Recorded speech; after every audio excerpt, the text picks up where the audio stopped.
Pump that up. You're watching TBPN. Today is Thursday, May 29th, 2025. We are live from the TBPN Ultra Dome. Oh, that's right. The Temple of Technology. The Fortress of Finance. The Capital of Capital. But now it's also the TBPN Ultra Dome.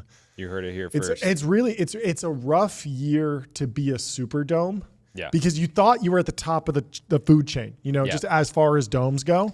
And then a new player comes in out of nowhere.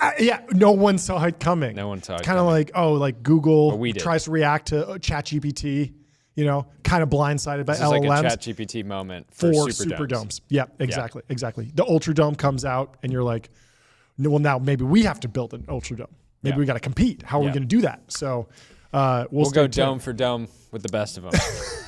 We will. Anyway, we got a bunch of news context for you. We're going to take you through about 30 minutes of recap of the news. Then we got a stacked lineup. Ashlee Vance is coming on. Chase Lochmiller from Crusoe Energy is coming on. We're talking to folks about putting data centers in space. We're talking to Chase at Crusoe about putting data centers in Texas. Yeah. And then the only thing bigger than Texas. Space data centers. We're going over to space. I'm more of an Abilene guy. Yeah. But I know you like space. I do like space. You like space data centers. I'm really excited to talk to Peter Rahal from David He's Bar. cooking. He's making a fortune. He's back in the bar game. It's remarkable. And I think the growth, I would say, what was the number? 145? 140.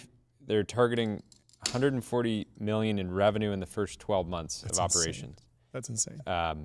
And now to be clear, about 10% of that probably was from me when I was living on them exclusively for a couple weeks because they do cost a lot, but that's still very impressive. But yeah, it's one thing to get to a run rate like that, but even that is extremely difficult to do. But to actually do 140 million in revenue that quickly Serious and business. Seemingly has product market fit from coast to coast, right? Yep. They have big presence, in the typical wellness-y cities, but then also in like middle of nowhere. Yeah, it's crazy. It's crazy. These second acts from these founders, they should work, but sometimes they don't. But he clearly knocked it out of the park with this. So we're going to be talking to him today on the show.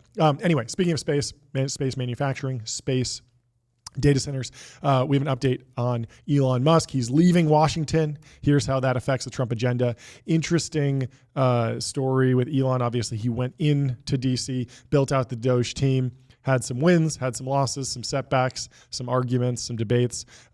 But he has now concluded his tenure as a special government employee, departing the White House. It's back to work on space, baby. Yeah. He's going back in. There's a lot at stake at SpaceX. We're seeing the 9th launch. Interestingly, the latest Starship launch broke up again. Another RUD, rapid unscheduled disassembly. Great. You hate to see it. Great name for when your spaceship blows up. But particularly bad for the people that were in the whole firmament camp. Yeah. Because it broke up on re-entry. Yeah. And so it had actually reached the peak velocity. So anyone that says, oh, it can't go through the atmosphere at all and space doesn't exist, bad day, because the latest Starship actually does in fact reach its peak. It could, in theory, drop off payload, and then it just breaks up on the way down, which means it's a very expensive, non-reusable spaceship right now. Yeah. which is, of course, breaks the whole economic model, doesn't actually work. So they got to figure out how to get it back without it breaking up. But good news that they're at least getting it there, but they have some really important milestones on the horizon that they need to hit. And so Elon's probably going back in there. Also, we saw the X outage and kind of, things falling apart there. I'm sure he's like, I need to be sleeping in that conference room too. Yeah. I need to be on the factory floor of SpaceX and go directly to the conference room. I heard a rumor that there were tents set up at the X HQ. Okay. For people to sleep in the office. Because it'd be over the weekend when the site was down? Recently. Because it was, it's embarrassing for your service to go down in such a big way. Yeah. And I'm sure that the culture there just doesn't tolerate, downtime. So, although held up really nicely for us yesterday with Crypto Day. Yes. Massive day on the internet. And the interesting thing is everything worked. The Tesla stock price has been pricing in Elon. Didn't even get to Tesla, Elon leaving Washington for a while. It's up 22% over the past month alone. Because there was that whole Wall Street Journal report that said that Elon might be stepping down as Tesla CEO, and he said absolutely not, no chance. But yeah, I mean, he's getting back in the game. Can you pull up the Poly market on Tesla new CEO? I want to see that, and I'll take you through some of the news. Probably down horrendously. Probably now that he's not working for the government anymore. It's at a 1% chance. Yep.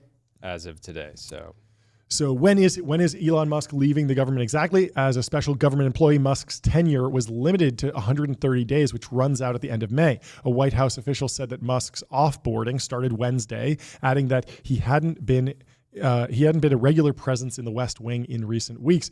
As my scheduled time as a special government employee comes to an end, I would like to thank President Donald Trump for the opportunity to reduce wasteful spending, Musk wrote on his social media platform X late Wednesday. And so they also cut this off Yeah. because he specifically said the Doge mission will only strengthen over time as it becomes a way of life throughout the government. And I just had to call out that the Journal chose to not include the second part of that, which I think is important. Right? Yeah, He's not just saying, see ya. Yep. He's saying, hey, I actually believe in sort of I'm trying to reflect on of the organization. How much of this was expected and what actually is happening, because I feel like the prediction on the right was that Elon and Trump are going to be an unstoppable force forever.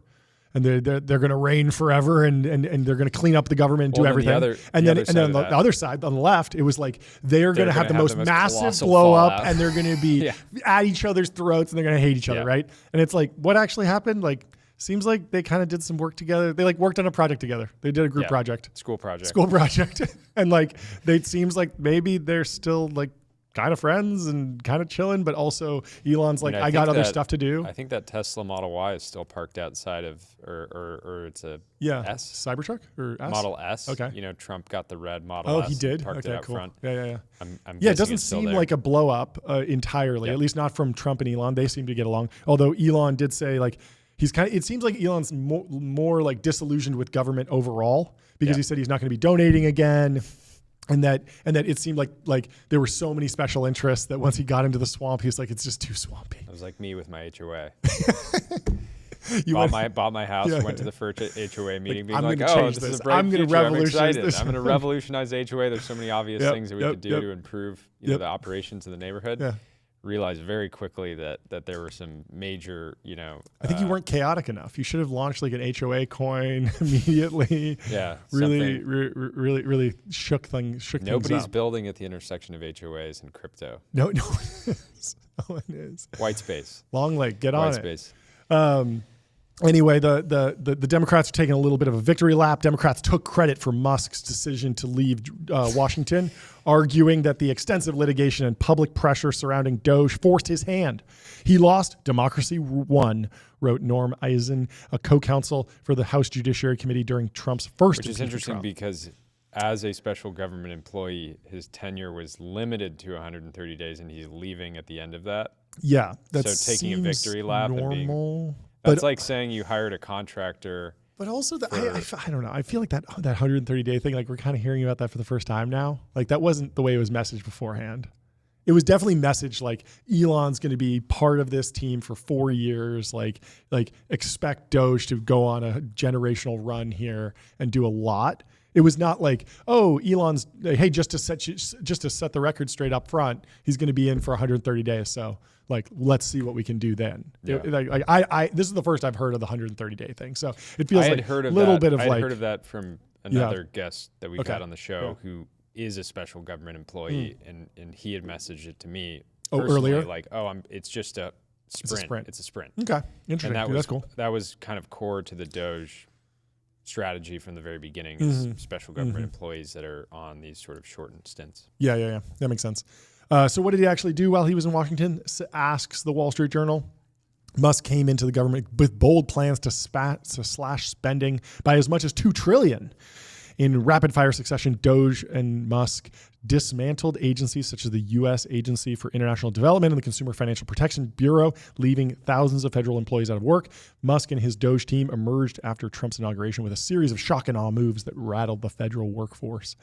The subject, he sent an email to a lot of government employees, fork in the road, the same line Musk used in a 2022 email to Twitter employees shortly after he took over the company and renamed it X. Tens of thousands of federal workers took the offer to quit. I'm going to send an email to the team tomorrow morning with the title "Fork in the Road," and it's, do you guys want bacon or steak breakfast? You're going to go somewhere with that. That's great. Musk's promise to slash the federal budget by trillions of dollars ran into the wall of non-discretionary spending programs such as Social Security and Medicaid. Doge said it had saved the government $175 billion from a combination of asset sales, contracts, lease and grant cancellations, workforce reductions, and other moves made since January 20th inauguration. So it seems like maybe a decent outcome. I don't know. It's like better to not waste that money, but yes, it doesn't correct the budget, and so it's not the new dramatic spending bill, increases it dramatically. So it's not. It's probably like better to have done some of that stuff than not. But the real question is Social Security and Medicaid, and so the answer to that: longevity drugs. Move the retirement age to 95. Solves all of this. Let's get Brian Johnson. Brian has his way. It'll be 150. Yeah. Stay that in really the workforce. Would change. Keep grinding. It would completely change entitlements if people could work longer. But very unpopular to ask people to do that. Anyway, massive news out of Anduril and Meta. They're teaming up. Meta fired Palmer Luckey. Now they're teaming up on a defense contract. The Facebook and Instagram parent is partnering with Anduril Industries to develop combat VR headsets for the Army. And there's a beautiful picture of Palmer Luckey and Mark Zuckerberg there. Let's hear it for getting the band back together. We love it. See it. Ashlee Vance has an exclusive interview with Palmer Luckey. He's going to be joining the show in just a few minutes, and we'll break it all down. Very interesting because the narrative I was hearing internally in the defense tech world, some of the Anduril haters were kind of like, oh, they bought this IVAS contract from Microsoft, but the contract's going to get recompeted. And at a certain point, why wouldn't Meta compete against Anduril for this? They have a great team. They have a lot of the hardware. They could actually deliver this. And, the contract is up there, like, go get it. Well, problem solved. Now they're teaming up. And so if you think about it, it's like Zuck started wakeboarding, doing jujitsu, and now he's a defense contractor. Let's go. The cycle is complete. Yeah. Back to the couch with the red Solo cup, drinking a beer. The first Zuck interview. It's Technology, great. brother. It's fantastic. But yeah, exciting, interesting development. So obviously there was a messy split with Palmer Luckey years ago, but everything we've heard about that was that it like Zuck was not super involved in that process, which is kind of crazy to think about. But Meta was such a CEO of a massive acquisition. It's such a big company that, maybe you bring someone in, you kind of let them work. And then at a certain point, like this individual is layered and you don't want to just like immediately go over the top of like the three people that are in between you and this new employee that you've hired, because I don't think Palmer was the CEO of Oculus when he went in. And so it's possible that he technically reported to Zuck. And so, Anyway, they've clearly rebuilt the relationship. Very exciting, and there's been some progress even just in public discussions on X between Boz and Palmer Luckey going back and forth about what happened, what mistakes were made, some apologies, and it was just very cool that the water was able to flow under the bridge. I really appreciated that. Yeah, I just like to see them doing business together again. Totally. So Lucky's defense company, Anduril Industries, and Meta said Thursday they will build a line of new rugged helmets, glasses, and other wearables that provide a virtual reality or augmented reality experience. The system, called Eagle Eye, will carry sensors that enhance soldiers' hearing and vision, detecting drones flying miles away or sighting hidden targets, for instance. It will also let soldiers operate and interact with AI-powered weapon systems. Anduril's autonomy software and Meta's AI models will underpin the devices. Very cool. That's interesting. Yeah, it makes sense. You'd want to have an LLM on board to actually interface with everything, but then you need to interface with all the different assets on the battlefield, and so Lattice comes in there. That's Anduril's autonomy software. Soldier on the battlefield. Llama, what do you got for me?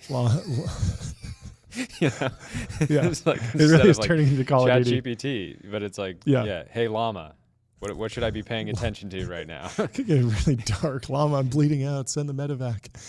How do I tourniquet myself? Yeah. Rough. But I mean, like you have to put these pieces together. But Llama is a silly name. Well, but I love it. I wouldn't be surprised if they say Eagle or Yeah. They might need to hide that brand underneath the hood. Yeah. The collaboration brings together a social media giant that has long been the target of Washington scrutiny and a weapons maker that is a rising star inside of the Pentagon. The partnership offers another example of Silicon Valley's ideological evolution and big tech's expanding embrace of defense work. Lucky says, I should look at this as I have succeeded. I have successfully persuaded not just Meta, but many others that working with the military is important. Yep. Total cultural victory. Yeah. I mean, in the previous era, the one company that was kind of pro working with the government was Microsoft. Yeah. And of course, they had the HoloLens project, but they were also selling Outlook and Excel and all these different products. And I think that just came from the Ballmer era, the Gates era, where they saw their software as just enterprise software, so they needed to get in the hands of everyone. And so it became standard on pretty much every military base that there's Windows machines. And so that legacy, there was never, it was kind of like even pre-global war on terror. And so support was at an all-time high. Those partnerships grew and grew and grew. And of course, the HoloLens project was very cool, and IVAS was just a cool project to work on. But it didn't seem like they had maybe the defense contractor DNA to really take something into the hands of the warfighter, even if they were able to put Excel in the hands of the warfighter. And what Anduril has now is credibility with Washington and the existing relationships to say we are going to be a distribution channel for the best technology in the world and work with the best partners to deliver the best end products. And that's great. It's a fantastic partnership. We got to go get the demo soon. Meta in recent months has recruited former Pentagon staff to join its ranks in an effort to navigate the labyrinth of the defense procurement process. In November, it opened up its AI models for military applications, a new line of business for the company whose profits have been powered by online advertising. In a statement, Zuck said the Eagle Eye technology will help U.S. soldiers protect interests at home and abroad. Meta and Anduril will have jointly bid on an Army contract for VR hardware devices worth up to about $100 million. If awarded, it would be Meta's most significant tie-up with the Defense Department. The contract is intended to vet headset prototypes that are part of a larger $22 billion Army wearables project, of which Anduril became the lead vendor in February after Microsoft failed to deliver a functional VR headset. Anduril said the collaboration on the headsets, which the companies have already mostly funded themselves, is going forward irrespective of winning the Army contract. Anduril is betting other parts of the military will also be buyers. Yeah, that makes a lot of sense. Why wouldn't you not want this if you're in the Air Force or the Navy or the Marines? The Meta partnership delivers a victory lap to Lucky, whose entrepreneurial roots and much of his fortune can be traced to VR. And then they give a little bit of background on Palmer's journey. It's finally got all my insane. toys back. He started Oculus when he was 15 years old. Yeah, it's amazing. Insane story.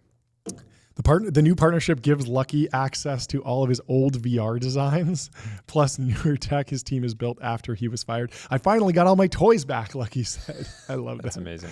So good. It's still so wild that in 2017, the U.S. has 2 real political parties. And in 2017, there was one that if you donated to, you would get fired.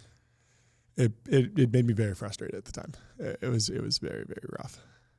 It was just like, that's literally anti-democratic. The whole point of democracy is you can vote for whoever you want. Yeah. Like it's like the one thing in democracy that is like, it's the definition of democracy. You have to be able to vote for whoever you want.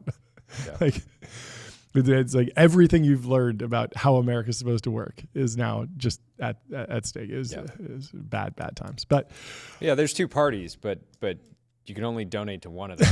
And if you donate to the other, you get fired. But hey, what matters ultimately, water all under the the different bridge. Groups have come around and are moving forward. So it's great to see.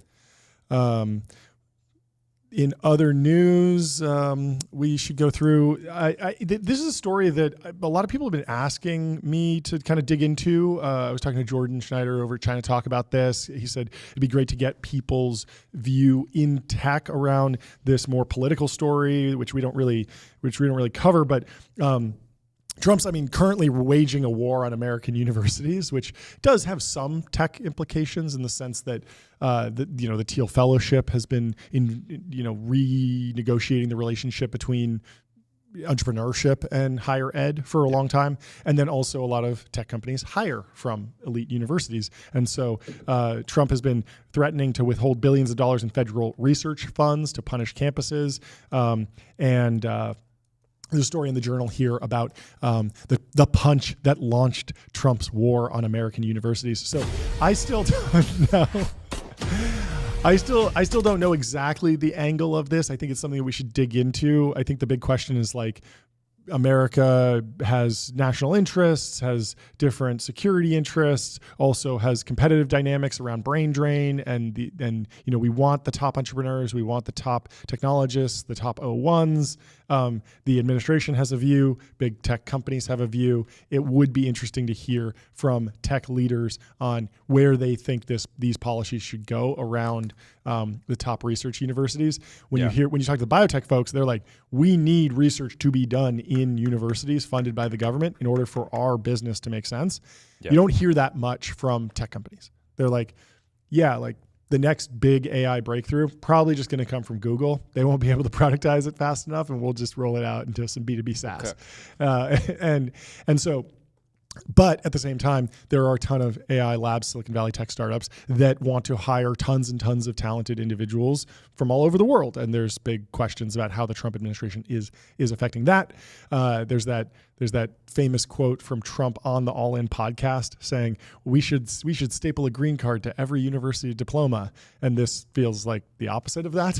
And so there's a question about like, was that a campaign promise? The big news yesterday, Secretary of State Marco Rubio said that they will begin revoking the visas of some Chinese students, including those studying in critical fields. Sure. China is the second largest country of origin for international students in the U.S. behind India. In the 2023 to 2024 school year, more than 270,000 international students were from China, making up roughly a quarter of all foreign students in the United States. That's actually down significantly. I saw Solana was posting something yesterday as well, just showing that 270 number is significantly lower than just a few years ago. Yeah, so there is a question about like trade balance a little bit, where it's like, if what is it, 270,000? 270,000? If 270,000 Chinese citizens are coming to American universities, should 270,000 Americans be at Chinese universities? Is there an imbalance there? That's an interesting question to dig into, just in terms of like reciprocity of these relationships. Yeah. Just like if TikTok can operate here, well, can Instagram operate there? That would be an interesting trade. If there's an imbalance, we probably need to have a discussion one way or another. There's also the question. I would have to give a very rough estimate of how many Americans were at Fudan, which was the university that I studied abroad at in China, and it had to have been less than 50 total. Yeah. At least that I was aware of. It was pretty easy to, you know. At the same time, I wonder how much of a shot across the bow, how painful is this to the Chinese government? Because if you remember the whole story of what is it? No. Russia with the Magnitsky Act. It banned adoption from Russia to America, and that was like extremely painful for some reason. I don't exactly know why that was such a hot button issue, but that was like a key point of leverage against Russia at some point. And so I wonder, I want to dig into the reaction to this move by the Trump administration by the Chinese Communist Party. Are they upset about this? Like, does this go against their plan in like a very meaningful way? Is this something that will be another poker chip on the trade negotiations around tariffs or around the flow of fentanyl or something like that? Could this just be an opening gambit that then gets negotiated down, and Trump's merely just putting this piece on the chessboard to then negotiate against? Or is this something that maybe China doesn't really care about, and they're just like, yeah, we actually want our students here, and so this is great for us. Please send all of the students, all the smart people back. Like we don't want to be brain drained. I don't know which way it's going to cut, and so I want to dig into it more. Their foreign ministry spokesperson Mao Ning said, "We urge the U.S. to effectively safeguard the legitimate rights and interests of all international students, including the Chinese students overseas." So not really a real response, but we'll see how it plays out. Yeah. I wonder if there'll be like retaliation or some sort of like canceling of American students that are in China, how this will actually play out. But we should start asking more of the guests about how they're reacting to this, and especially if they have, deep insight here. I don't just want to hear random people yap about it. Anyway.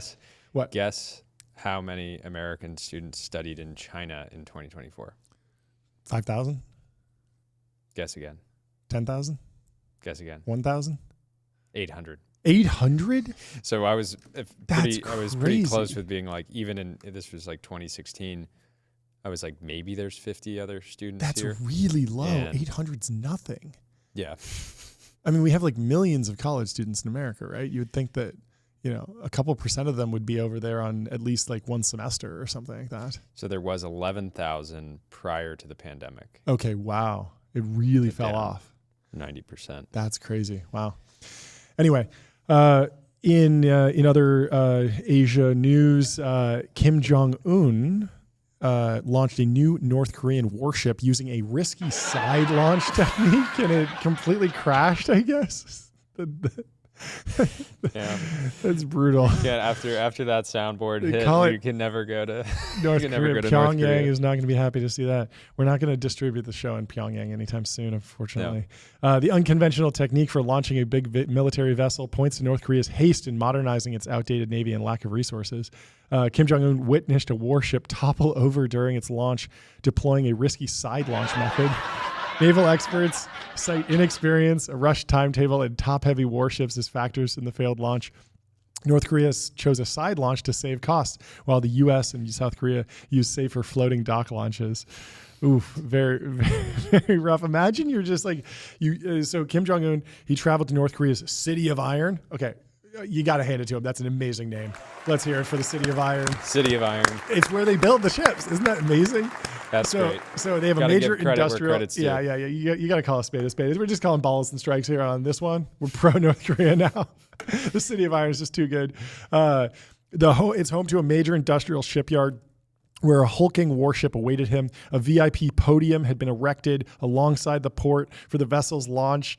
Officials awaited in anticipation, but the big moment of celebration turned into calamity. The 5,000-ton destroyer lost its balance as it lurched into the water, toppling over and embarrassing Kim, who seeks to modernize his Soviet-era naval fleet. And it's so funny because like they didn't send us video, obviously. Like they didn't broadcast this because they would only broadcast it if it's like successful. So we just have like satellite photos of it's just like getting destroyed slowly. Very, very rough. Brutal. What do you do if you're the chief engineer that tips the warship over? I actually know what you do. You go to jail there. I bet. Four North Korean officials have been detained over the mishap, which called it an unpardonable crime. Can you imagine the stakes of like, oh yeah, you think it's hard being a hard tech founder in America? Oh yeah. Try Trump's doing not that gonna in put- North Korea where you Yeah, go to you have jail an if unsuccessful you fail. test. We've had and 9 starships just blow up, and we're like, okay, like Run it you're back. sleeping in the factory now, not Run you're it going back. to jail. Yeah. Like you're working harder. Our answer is you work harder, not you go to jail. What has become clear in the aftermath is how an unconventional choice of launch method, Kim's rush timetable, and a top-heavy warship overladen with weapon systems was a recipe for disaster. They just keep being like, yeah, just like throw one more missile battery on that. Yeah. Put a Gatling gun on it too. Yeah, another cannon, no problem. Just keep doing it, and then it just rolls over. It was a recipe for disaster, according to satellite imagery analysis. I haven't seen a failure like this one. I've never seen a failure. Said a retired Marine colonel that the Wall Street Journal called up, and he's just like, "This is insanely bad." Yeah, rough. Who are you on the phone with, Jordy? No, just calling up Mark Consian. Yeah, how bad is this? Haven't seen one this I've bad. Never seen one this bad. It was a 470-foot long warship, Kim's second destroyer. Had been built in the northeastern city and did not go well. Anyway, our guests are going to start. There's a bunch in. more stories here. We got Peter Rahal in the waiting room. Should we bring him in? Yeah, let's do it. Peter, how you doing?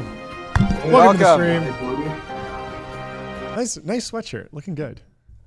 Thank you. Hey, it's a sample too. Oh, very good. Congratulations on your second announcement of the week. Yep. This is the first real one, I guess. sorry that you got leaked, but very excited for you. Excited to have you on the show to break it all down. Yeah, we were talking, what is the most recent news? I only know the incredible revenue number, but what else is driving the news cycle right now for you guys? So we acquired an ingredient supplier called Epigee. Mm-hmm. And then, our valuation, 725. Wow. Forecast this year is 140. So I think those numbers, and I think it's like we've accomplished more in 9 months than we did in RX over 4 years. Wow. So I think we're one of the fastest. What other brands have achieved that level of revenue within a year of launch? Has to be like there's 2, Feastables and Prime. Prime, yeah. Because just massive distribution cannons and really like leveraging, like essentially like $100 million worth of free marketing on day one, right? Yeah. So what's the secret for you? Because here it feels product led. Yeah. Is that the right assessment? Obviously, you have a bunch of lessons, war stories you can pull on from RXBAR, but like it feels like the product just sells itself in some way. Yeah, I would say it's definitely product led. We actually, in CPG, it's pretty hard to differentiate measurably, right? It's we are 75% of our calories are coming from protein. The market is at like 50. So it's meaningful, and it's an example. Like the market was on the surface, if you don't apply rigor, it looks pretty competitive. Yep. But if you just like spend a little time, talk to some customers, you realize like NPS is pretty low. Like no one's really happy, and a lot of people aren't even in the category because of taste and texture and nutrition. So the big opportunity for us in the bar business is like to really expand the category and make delicious, nutritious products that people are like, oh, protein bars don't taste like shit. Like the expectations that they're just gonna be bad. Yeah. When you say people aren't in the category, are you talking about the difference between protein shakes, which can typically be like extremely high protein from calorie ratio? More specifically, people don't consume protein bars. Like you'll hear people say like, oh, I'm just not a protein bar person. Sure.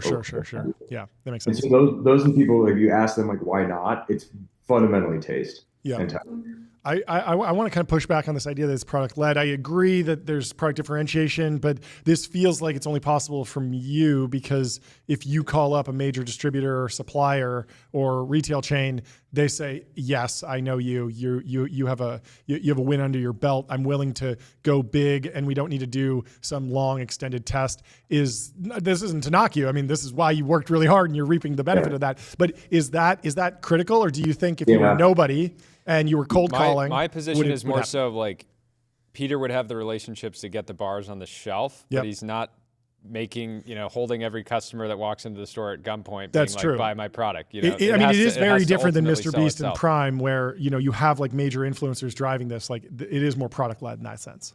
Yeah, and I would say like my credibility or track record is like a lubricant to facilitate things. Yeah. But the repeats, and it's all product driven. Yeah, that makes sense.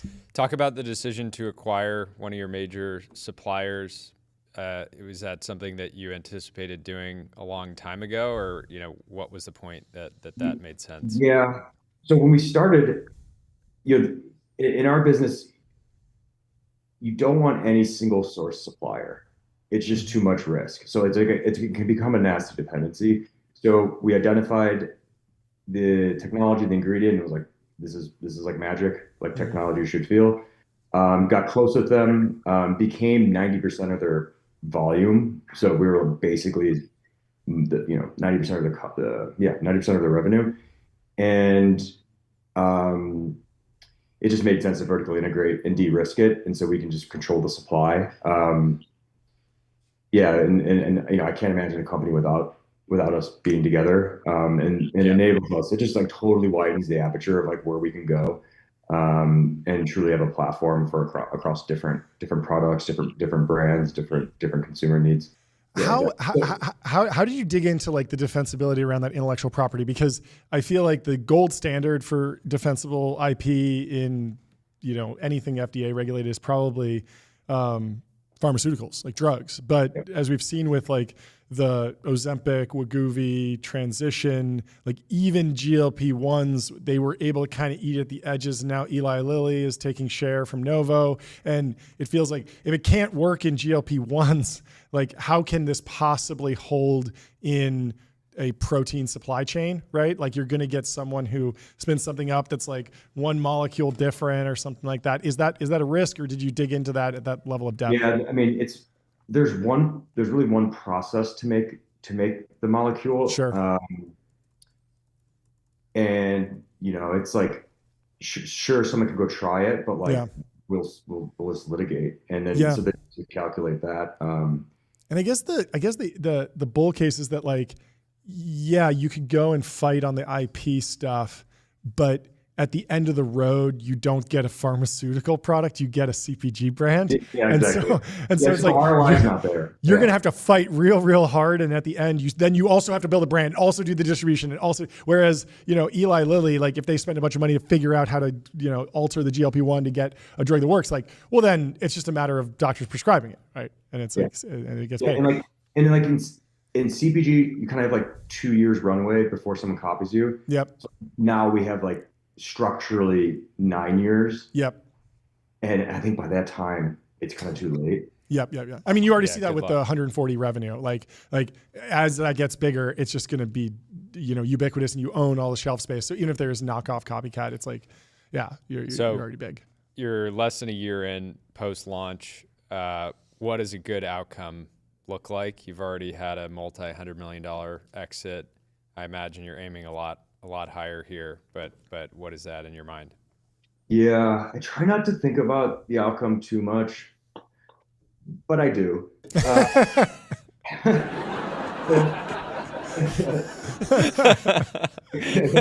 That's the most honest answer ever. That's the best, yeah. Any entrepreneur's like, oh yeah, I've never thought about the outcome. It's just purely mission, Yeah, it's amazing. Yeah. Like I would be pissed if we don't get to $1 billion in revenue. Yeah. That would be disappointing. What was RXBAR roughly? Like what's your personal high water mark? 240. Okay. Yeah. Okay. And I think so. Maybe a little bit more. Yeah. So like 4x that. Yeah. So I do think I do think we can build a really diversified portfolio of brands Yeah. That really address a broad population and create a ton of consumer surplus. So, I think like, yeah, we just have so much work to do. And yeah, I do fantasize about being a public company. Let's go. I love it. And I think this is what my dreams are. We'll have you back after your public company, and you're just going to be like, it's such a headache. It's so terrible. annoying. I can't say anything. I'm in a quiet period. I can't come on TBPN. It's the worst. Yeah, I might be the irreverent. Yeah. These calls, but yeah, I just think like there hasn't been a truly from scratch brand platform in the space. It's all been done through M&A. Yeah. I think Chobani's doing it actually now. Yeah, sure. And I think that. And you're a believer in these brands living under the existing, C Corp or like, it doesn't sound like you want to do like a studio. No, I only studio analogy would be like we're not going to do M&A. We're gonna build them. Like yeah. Me and my team, we've demonstrated we can like go from scratch. Like yeah, so we would just build them. It would be a decentralized model, so like different orgs, So David's the master, David's Mars, and then David Protein is the operating business. Apogee will be its own subsidiary, and then we'll create other brands. And then they just have to be decentralized orgs, because like David in his life cycle is very different than a newborn baby. Yeah. And so like you need to design the org for agility and speed. And so that's what we're designing for. And how much do you view yourself as a technology company? I heard you bring that up earlier, as in you're wanting to pursue opportunities where you can have a unique sort of durable edge through some type of effectively chemistry. I don't know if that's the right word. Chemistry. We're in the chemistry business now. I want to keep learning and investing. I don't know what we don't know, but like once you get in the pool, you'll figure things out. So, like technology is not really welcome in food. So we restrain from the T word.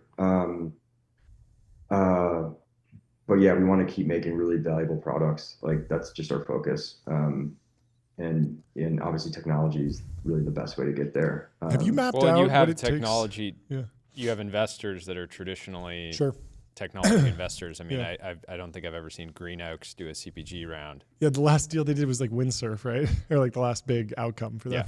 A wildly different company. Have you taken a crack at kind of reverse engineering what it takes to really go after like a Nestle or a Unilever, like one of the major conglomerates that has been built through M&A, but if you think really, really far into like what it takes to create $100 billion outcome in consumer packaged goods, no one's even come close. Like we all cite like Red Bull is a great outcome, but these are all like single things in very niche categories that are big categories like energy drinks. So the companies get big, Red Bull's big, Monster's big, but no one's really been able to figure out the right corporate structure to just compound and create this like $100 billion behemoth.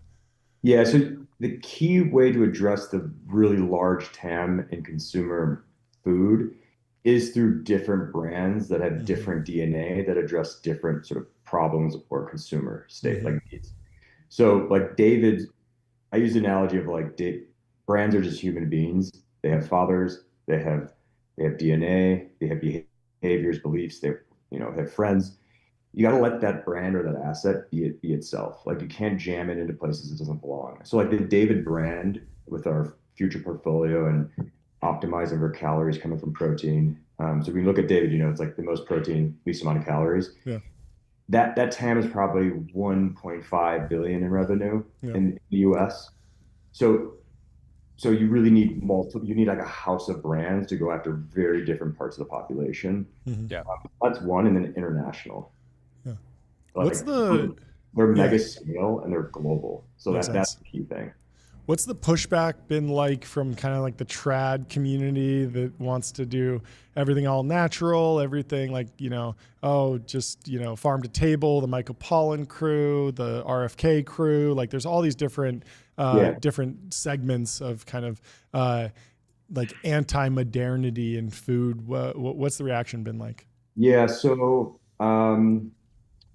Peter Thiel talks about like anything with science at the end is not science. Sure. So nutrition science is really to date not been science. Yeah. And so it's a really emotional conversation and not a intellectual conversation. So that's the first place. And it is complicated and our society is really confused around it. And so under the confusion and a way to simplify something complex, people find like just simple correlations. Like if my ancestors didn't eat it, I shouldn't. And that's like a pretty good framework, or like it's not bad advice, but it's clearly not sophisticated and it's way more complicated than that. Mm-hmm. Yeah. So, and it's like the interesting thing with like the ancestral movement, my friend told me this and I thought it was like really good.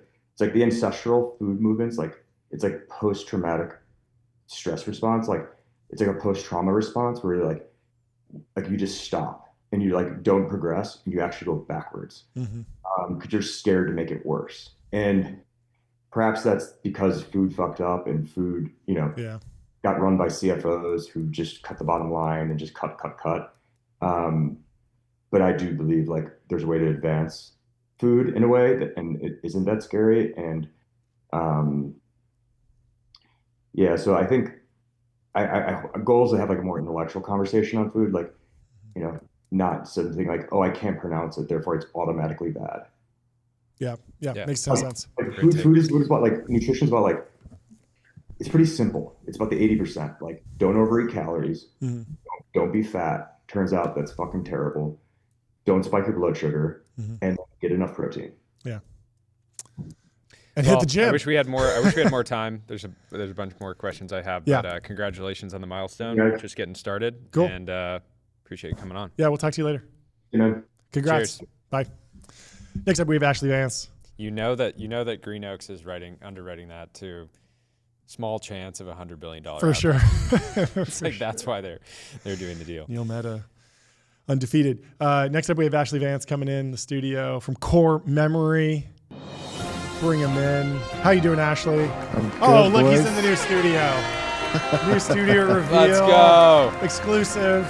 Let's go. Breaking news. Core Memory interviewed Palmer Luckey. You're hearing about it here first, folks. You're cooking. You're cooking. It was good. Good morning. It's Yeah. Palmer came. I think Cool. he came in yesterday. I think Nice. straight from. There's this photo we posted of him and Zuck together. He's wearing the same clothes. I should have actually asked him, but yeah, I think he came straight from their peacemaking accord. Yeah. What was your read on it? How much of it was, how much were you focused on like the technical side of the deal between Anduril and Meta to work on VR for the military versus just the crazy full cycle narrative of the emotional journey? We kind of did both. I mean, he's sat here for a couple hours, and from my memory, I think the first 45 minutes was going into the deal, the backstory, all that. The press release on this is super thin on the technology, and the Wall Street Journal story didn't have that much either. And Palmer, he went into some detail on our podcast about the tech, and then he got into the backstory. I mean, this is crazy. I've been following Palmer pretty close for the last couple of years. I never would have imagined that this would have been possible, given the depth of this like 9-year war that he and Meta have had. So I did not fully see this coming. Is it accurate to describe it as a war between Zuck and Palmer, or a war between Palmer and Meta? I think it was like more Palmer and Meta. If you go back, Blake Harris wrote this book, The History of the Future, and he spends like 40 or 50 pages laying out the saga. Palmer paid for this billboard and about Hillary Clinton and became a known Republican in public and was fired from Facebook. And in that book, you see a lot of operatives within Facebook kind of pushing Palmer out. And we talk about this on the podcast. I mean, if Palmer's being truthful in what he said, he didn't lay the blame directly at Zuck's feet. He kind of felt like Zuck was doing what he had to do to protect his company and what the employees wanted. So so I think it was more meta directed. Yeah. Yeah, it is crazy to think about the post Oculus acquisition time period at Meta and just not having Palmer report directly to Zuck. Like, that seems like that's the real cardinal sin here, more than the crazy stuff that happened politically. It's just like, how do you bring in someone who's like clearly the face of VR, a generational founder, like all these amazing things, and like, it would just have been so much easier to manage that relationship if there was no one else in between, like no management layers in between. Yeah, and like almost definitely, I think Palmer's probably still at Meta working on VR. I don't 100%. I mean, Anduril, you know. Yeah, didn't Jan Koum from WhatsApp stick around for a long time? And obviously, like the Instagram guys had kind of a rough go, and they're upset about it now. But like I think they reported directly and like built that for a long time. It was just odd that like VR was so important in Meta that Reality Labs, huge investment, and yet Palmer Luckey was not. He should have been on the board. Like he should have been added. I mean, really into the inner circle. It's been a while since I read early Blake's 20s. Who cares? Right? Zuck was 19 when he started the company or whatever. Sure. Break the rules. And it's been a while since I read Blake's book, but I mean, he kind of lays out all these layers of management that were put between Palmer and Mark. So, but here they are taking photos as friends again. Have you gotten the demo yet? Any of the Anduril hardware yet? I haven't gotten on this headset. No, I mean this has been I've been down at Anduril doing some reporting, and Palmer's always like, because this is like an extension of this IVAS deal that Anduril took over from Microsoft. So I've been down there, and Palmer's like, oh, my secret lab is over to the side, and that's where these guys are working. I mean, people should know one of the coolest parts about this, I think, is that, I mean, yes, they're making this warfighter helmet of the future, like the sci-fi thing we see in every military movie that doesn't exist. But beyond the like VR, AR data feed coming in, I mean, and Palmer talks about this in the podcast, he's trying to like reinvent the helmet itself, right? To make it lighter weight, to make it the ballistics upgrade, all of that stuff. I mean, so he wants to build, it's not just like the sort of tech end of this. He just wants to make a better helmet for soldiers too. And I know he's been spending a lot of time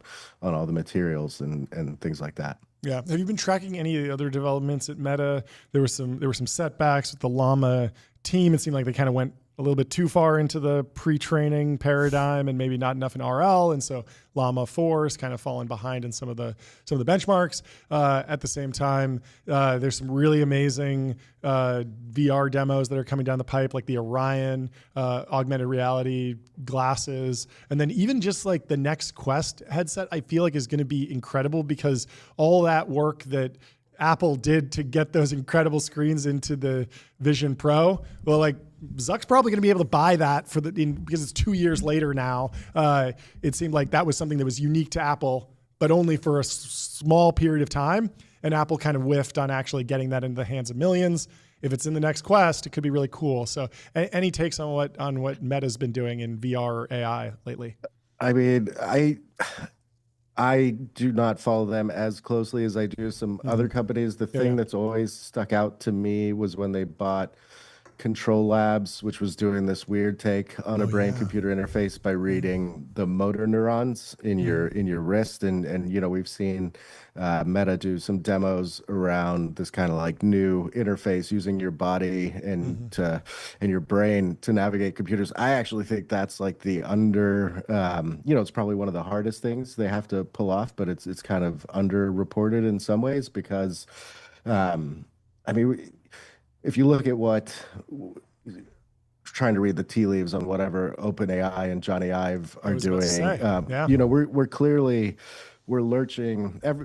Some companies are lurching toward a new kind of computer. We've been on the same basic computer for decades. To be clear, the OpenAI thing, they were pretty clear that they said it's a third device besides your phone or your computer that will work with those devices. With those, yeah.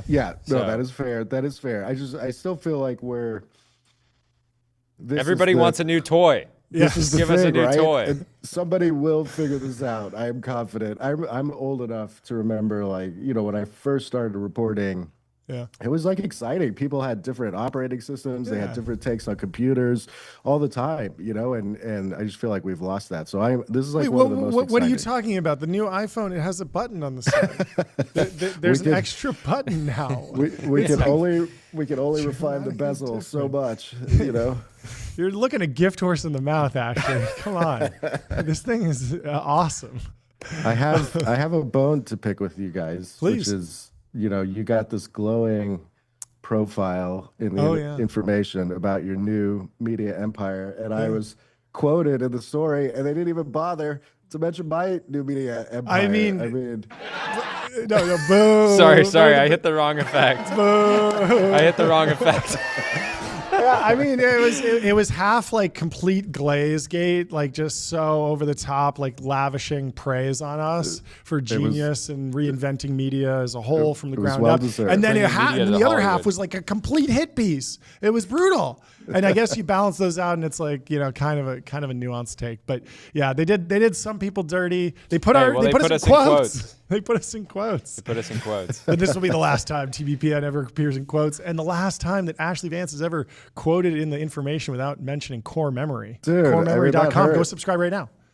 That hurt. I like that everyone wants you guys to be The Ringer or Grantland, and neither of you seem to know. I don't know what those things are.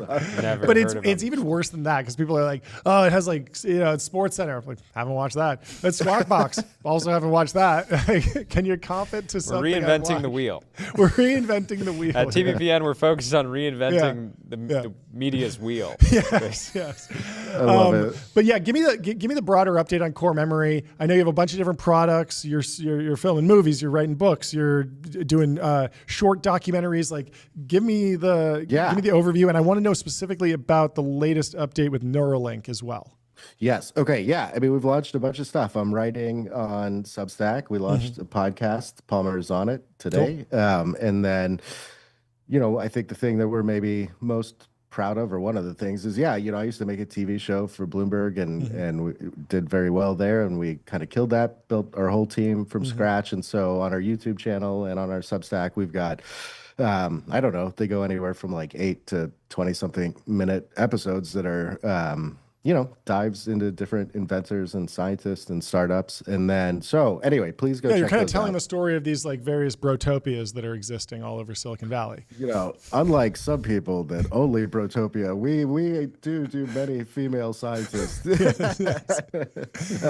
But we're going all around the world, really. So we just went to, so far the early episodes were Silicon Valley based, just because I had to get this up and running really quick. But we just went and filmed in Switzerland for a couple weeks. And so part of that was, to your other question, we're working on a movie about brain-computer interfaces, and Neuralink is at the heart of that. And so we're following this journey for many months, years, maybe. And then we filmed a couple episodes with some Swiss companies. Yeah.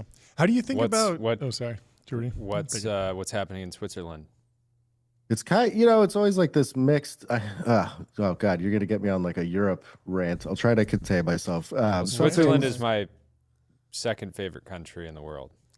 It's like, if you're gonna go with the well-made museum version of Europe, it's great. They do have some, I think, they have a lot of good biotech stuff coming out from pharma, and just like a incredible education system, and they have finance stuff. But we went robotics. I went to a couple of university robotics labs. It's interesting. They're always doing pretty cool stuff, and then it's always hard for them, I think, to make the leap into forming a startup and like really getting money behind that, and sort of the same ambition that you would see out of a similar Silicon Valley company. But yeah, we met a bunch of young kids who were doing cool.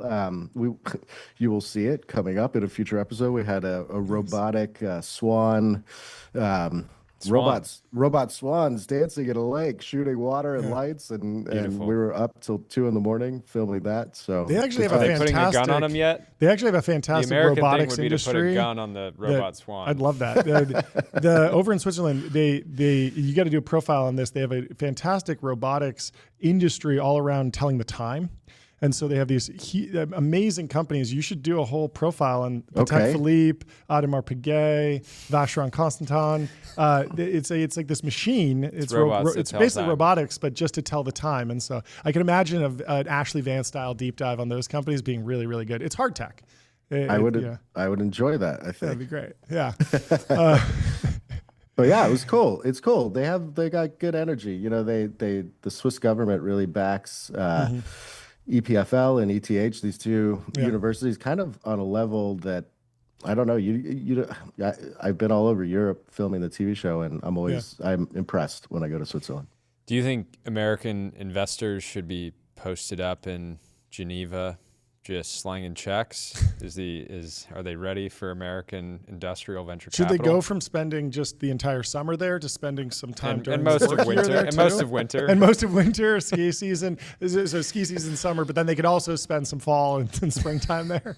I try and, I don't want to overgeneralize and crap on an entire continent, but I do think there's opportunities there. But then sometimes you walk through the European startups and the energy level is not the same as you'd find in the U.S. They're not sleeping on the floor of the factory over there.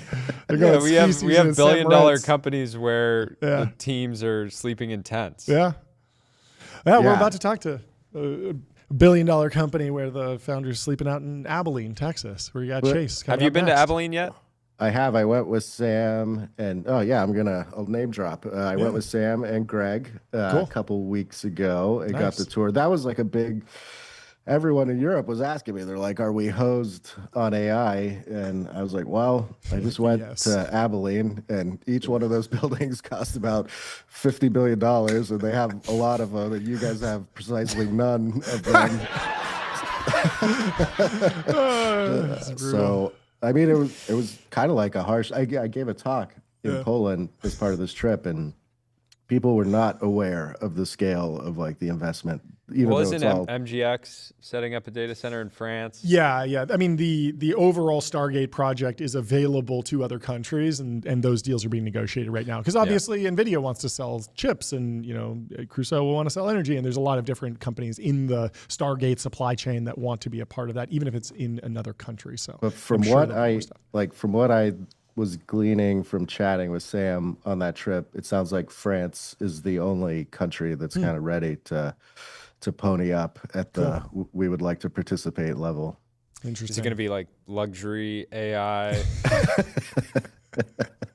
LVMH GPT. Like branded tokens. Yeah, chat LVMH. Artisanal tokens. That is what they do best. Anyway, this has been fantastic. Thanks so much. We'll talk to you soon. Let's make it a regular thing. Thank you, boys. Thank you. I would love that. Yeah, I'll see you this weekend. All right. Thanks, guys. Bye. Cheers. Up next, we have Chase Lochmiller from Crusoe Energy coming in the studio. Welcome to the stream, Chase. How are you doing? Welcome. Where are you in the world? Are you in Abilene, Texas? Be in Abilene. It might be. I don't know. It might be in San Francisco. Oh, we don't have him. Oh, okay. He is not here yet. I thought we had him, but we can do some timeline.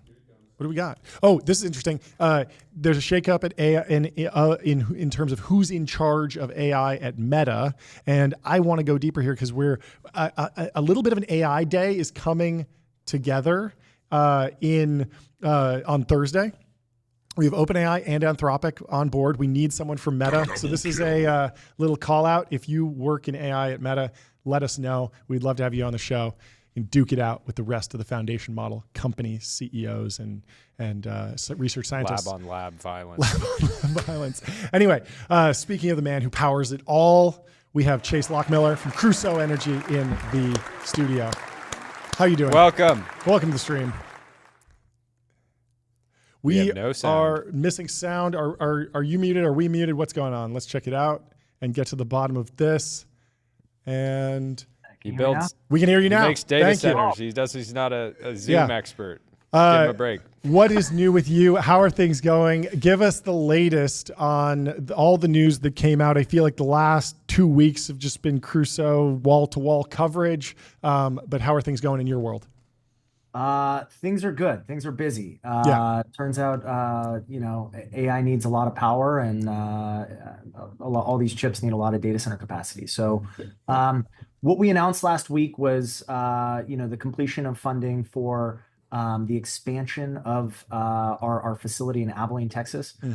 That's going to consume a total of 1.2 gigawatts of total power capacity, and that funding. We did in partnership with Blue Owl Capital. Okay. So the total funding is about $15 billion in total capacity to build out. Let's go. It's amazing. We love to see it. How is it different working with an investor, a financial institution like Blue Owl versus some of the investors that you've worked with on the venture side? Is it more Excel and less vibes and decks? Is it a wildly different underwriting scenario? Like, we're more familiar with the venture style where it's usually just a handshake and a term sheet on the back of a napkin. And a prayer. Yeah.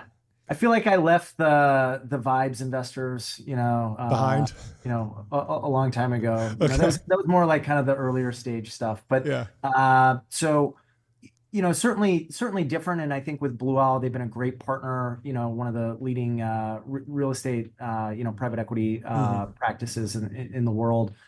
So very sophisticated. I mean, they've been super supportive and helpful across getting the entire deal structured and financed. And then obviously very, very deep pocketed capital providers to really help us, make these projects happen at really significant scale.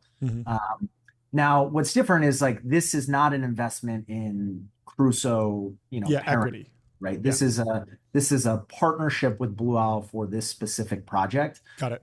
And just Crusoe has a business model that is not asset light, is very CapEx intensive, which requires being able to tap into those very large pools of capital to basically make these large scale AI factories happen. So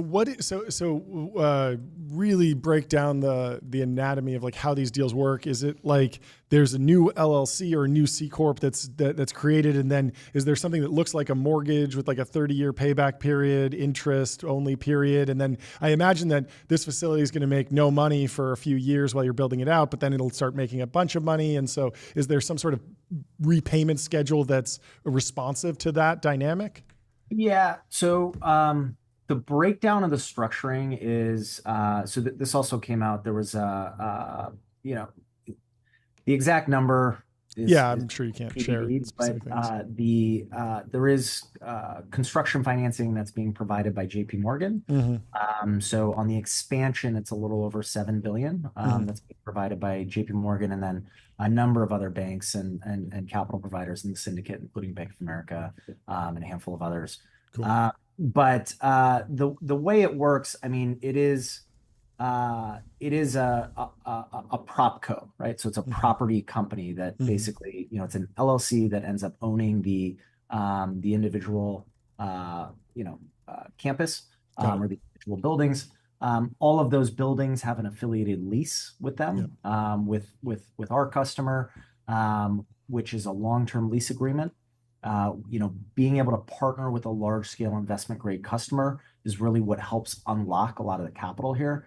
When people are talking about these very, very large quantums of capital, credit is like the magic unlocked, right? So when you have big long-term offtake agreements with high credit quality customers, that's where you can really unlock these larger pools of capital, and we can put $15 billion to work in a positive capacity. And then so that's happening over there. How do you make money then? Sure. We make money as both a project developer, as well as we are a partner with Blue Owl in the ownership of the entity. Makes sense. Right? Our customer, it's basically like we're the landlord, right? Sure. We have a customer that is paying us a monthly rent for 15 years, and we make money that's in excess of sort of our debt service obligation. Yeah. Then talk to me about the energy side. That's kind of the bread and butter, like the history of Crusoe, as I understand it. How important is it to find unique kind of combinations of resources to provide energy to these large scale data center projects, what's happening in Abilene, what's unique about Abilene, and then I want to dive into a little bit more about the life cycle of that energy production plan. Yeah. So much of the bottleneck of scaling AI has boiled down to just lack of energy or lack of access to energy. And Crusoe, from its founding 7 years ago, has always taken this energy first approach to building computing infrastructure. And instead of thinking about, how do I build the next data center in Northern Virginia, we've always kind of thought about like, where can we access low cost, clean as much as we can, and abundant energy to power computing infrastructure. And sort of the revolution you see unfolding with AI and sort of this complete transformation of the digital infrastructure landscape is pretty mind-boggling when you really think about it, because Northern Virginia is sort of like the center of the world for data centers. Everybody's like, okay, the Northern Virginia corridor, that's sort of where the internet is happening. That's probably where this Zoom conference is being like hosted. Just so much of the internet happens in Northern Virginia. AWS US East. We know and love it. Yeah, exactly. Everybody uses the backbone AWS. of our industry. Yeah. Totally. Exactly. So all of the data center capacity we've ever built in Northern Virginia is about 4.5 gigawatts. Wow. What we're doing in Abilene, Texas is 1.2 gigawatts. Wow. And, we're looking at trying to do more. Yeah. We're one company. This is for one customer. Yeah. We're looking at other sites that are 5 gigawatts, right? Yeah. So you're talking about building a whole Northern Virginia that's been built over the last 3 decades in one facility for one customer, right? Insane. There's just fundamentally not enough power there in Northern Virginia to make that happen. And so, what's happening with AI is like you're seeing everybody start to take an energy first approach to developing this infrastructure. And that's really what led us to Abilene, right? Abilene is a market where, there's an abundance of energy. A lot of wind, particularly, and solar had been built on the back of production tax credit incentives. And their problem was actually they didn't have enough demand for energy, right? They would frequently get curtailed, which means like they would have to sell power at a negative price. So they're just shutting down their wind farm, or pricing would go negative, and they would sell at a negative price. So their issue was actually just not enough demand for power. So it was a good natural fit between AI factories and low cost, clean, abundant energy. It's a pretty awesome setup. We're going to account for about, I think the number is about 30% of the total tax revenue for Abilene. Just like we're like project. That's amazing. Can you give me like kind of an energy 101 on energy production in Northern Virginia between I'm sure natural gas is in there. There's solar, there's wind. I don't know if there's any nuclear. Are we still using coal at all? Like I really have no idea. Yeah. Okay. What about like crude oil or fuel or like just gasoline? Does that power AWS at all? Like I'm just curious about that mix. Yeah. No, there is actually especially during moments of peak demand. If you have peak demand at night, diesel generators probably. Extremely cold night. There's obviously no solar. Sure. And people are oftentimes having to use oil, burn oil to produce power, which is like not a good not a good it's just it's like the dirtiest possible option here. Like we could be a lot cleaner. It's expensive. And it's expensive. And then expensive. And then contrast that with Abilene. What's the energy mix look like there? Is it similar or is there something different? You mentioned wind. Is there more wind in Abilene than in Northern Virginia? Abilene is one of the windiest places in the United States. It's sort of this corridor that just gets a tremendous amount of wind. And that's why a lot of renewable energy developers built there. Sure. I think it's actually important to understand this production tax credit. So the way this works is that the independent power producers that build these renewable energy facilities, they get paid a production tax credit for producing and selling a kilowatt hour of clean power. Now they get paid that regardless of who they sell it to and at what price. Yeah. And so that has led to these consequences where, you'll often see power prices go negative because their actual realized price is, after you factor in the production tax credit subsidy they're getting is positive. But it's like kind of they're having to pay someone to take that kilowatt hour. and then they go collect that subsidy through the production tax credits.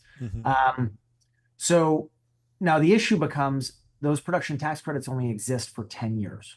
And so at the end of the 10 years, you still have this working wind farm, and you're like, okay, power prices go negative. Now I have to curtail. Now I have to shut off, which means I could be producing power, but I'm not, because there's literally no marginal demand for the power.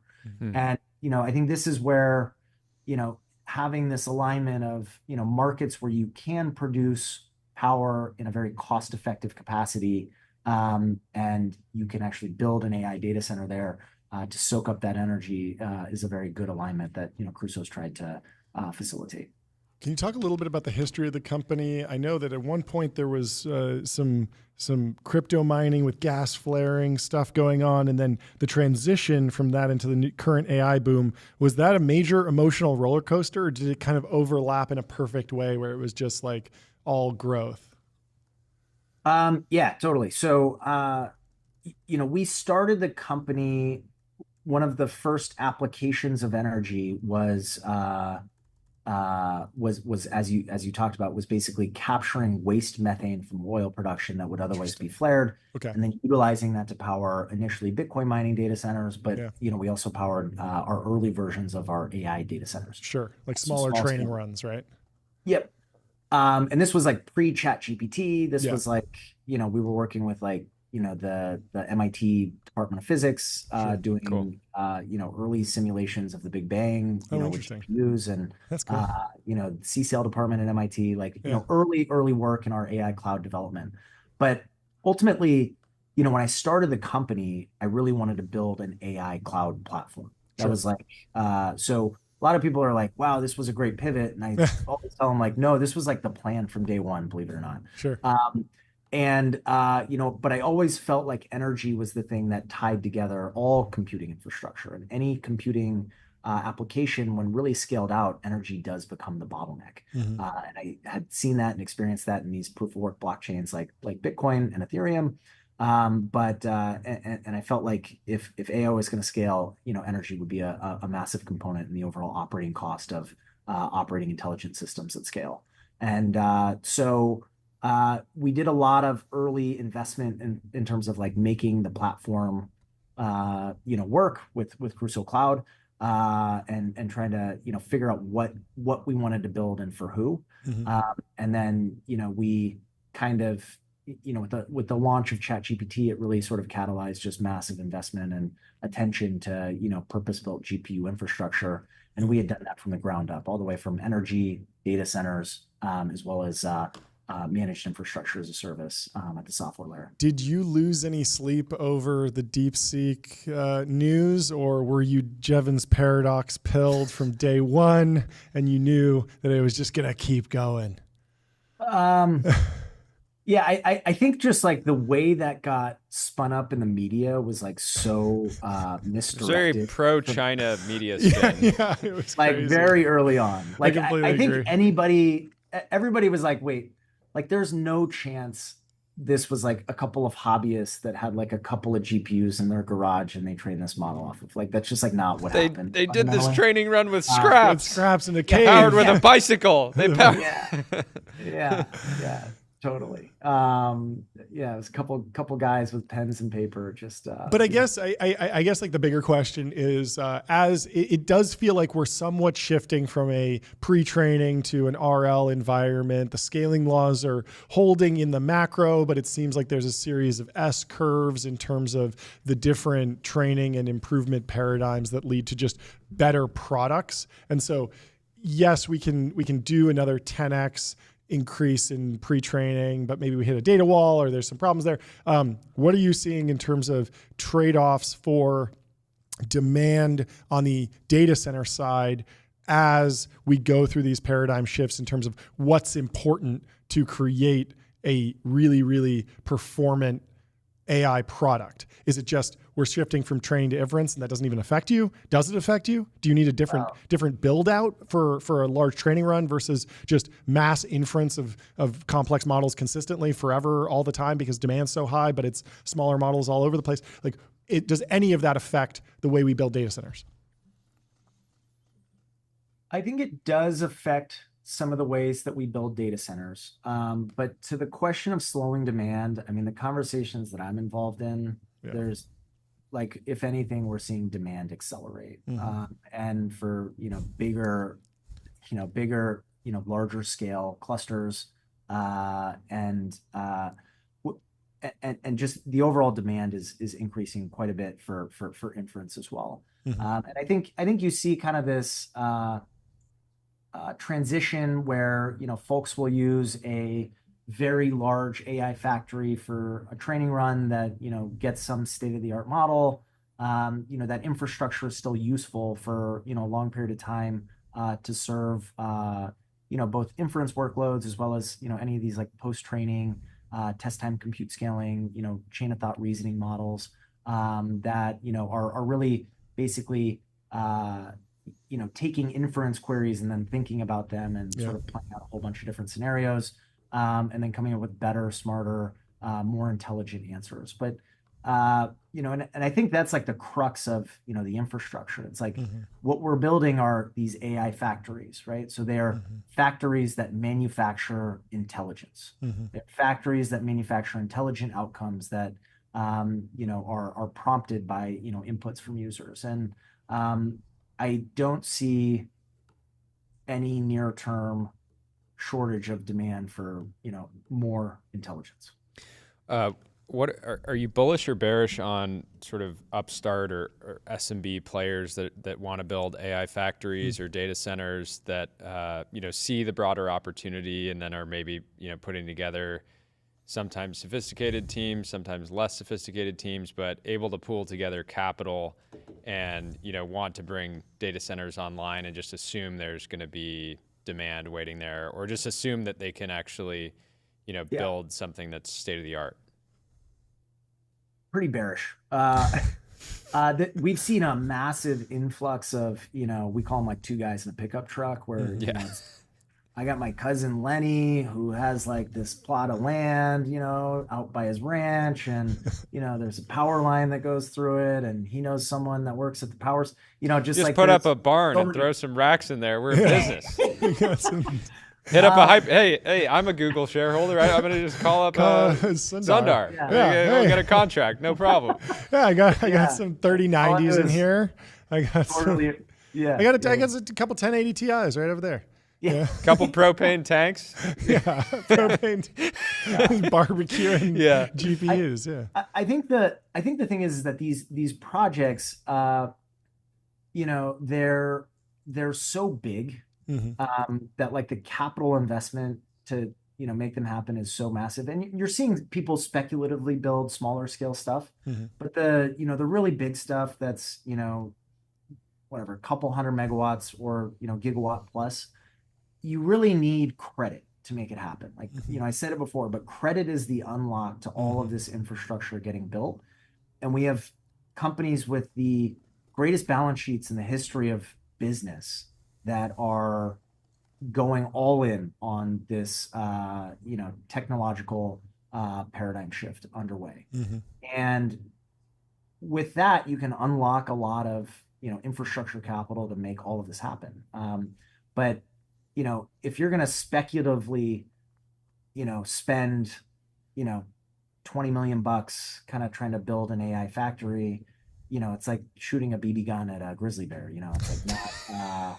You're not. Well, yeah. At the $20 million scale, you can get a group of smart people that can make a deck, and then investors are going to see that and be like, I want to make money on this AI thing, and be like, well, yeah, we'll throw 20, 30, 40. Chase has the best animal-based metaphors, because I remember we were at that nuclear conference and you said that the demand for energy is so high that companies would burn whale oil if they could. And for some reason you keep coming back to these, but the BB gun at the grizzly bear is great.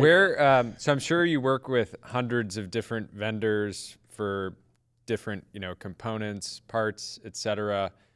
Where do you think there is major sort of supply chain risk or shortages? Like, where would you like to see more? I was about to ask this. We heard something that like a large portion of the transformer supply chain, not the algorithm, the transformer, the physical infrastructure comes from China, and maybe there's a risk to the supply chain with the trade war there. Would love to know what the key inputs are outside of, we all know power, we all know NVIDIA GPUs, but what else could we be constrained on, whether it's cement or transformers or copper? I don't even know.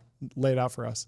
Yeah, I mean, the bottlenecks move around. The bottlenecks for AI infrastructure builds kind of move around. You sort of had this moment of infinite demand for H100s when they first launched. And, I think Elon famously said that, it was way easier to acquire illegal drugs than get an H100.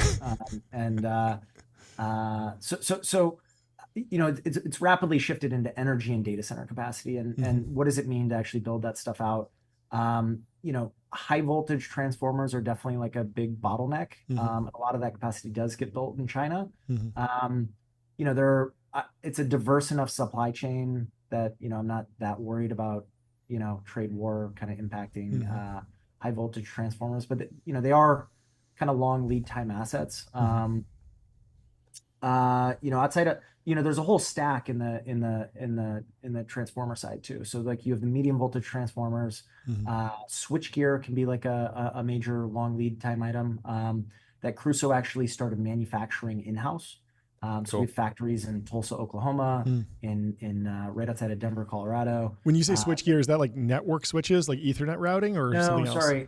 It's electrical switchgear. Okay. This is basically like your electrical room that has all of the breakers that feed into the actual data halls that are powering the. Yeah, it's like a power strip. You plug it in the wall, you get 6 outlets out of the back, kind of like that. But like the big version of that, is that right? It's kind of like it's kind of like your it's kind of like your breaker box in your house. Like okay, got it. You trip a breaker. Yep. You gotta go down and you gotta go flip the switch.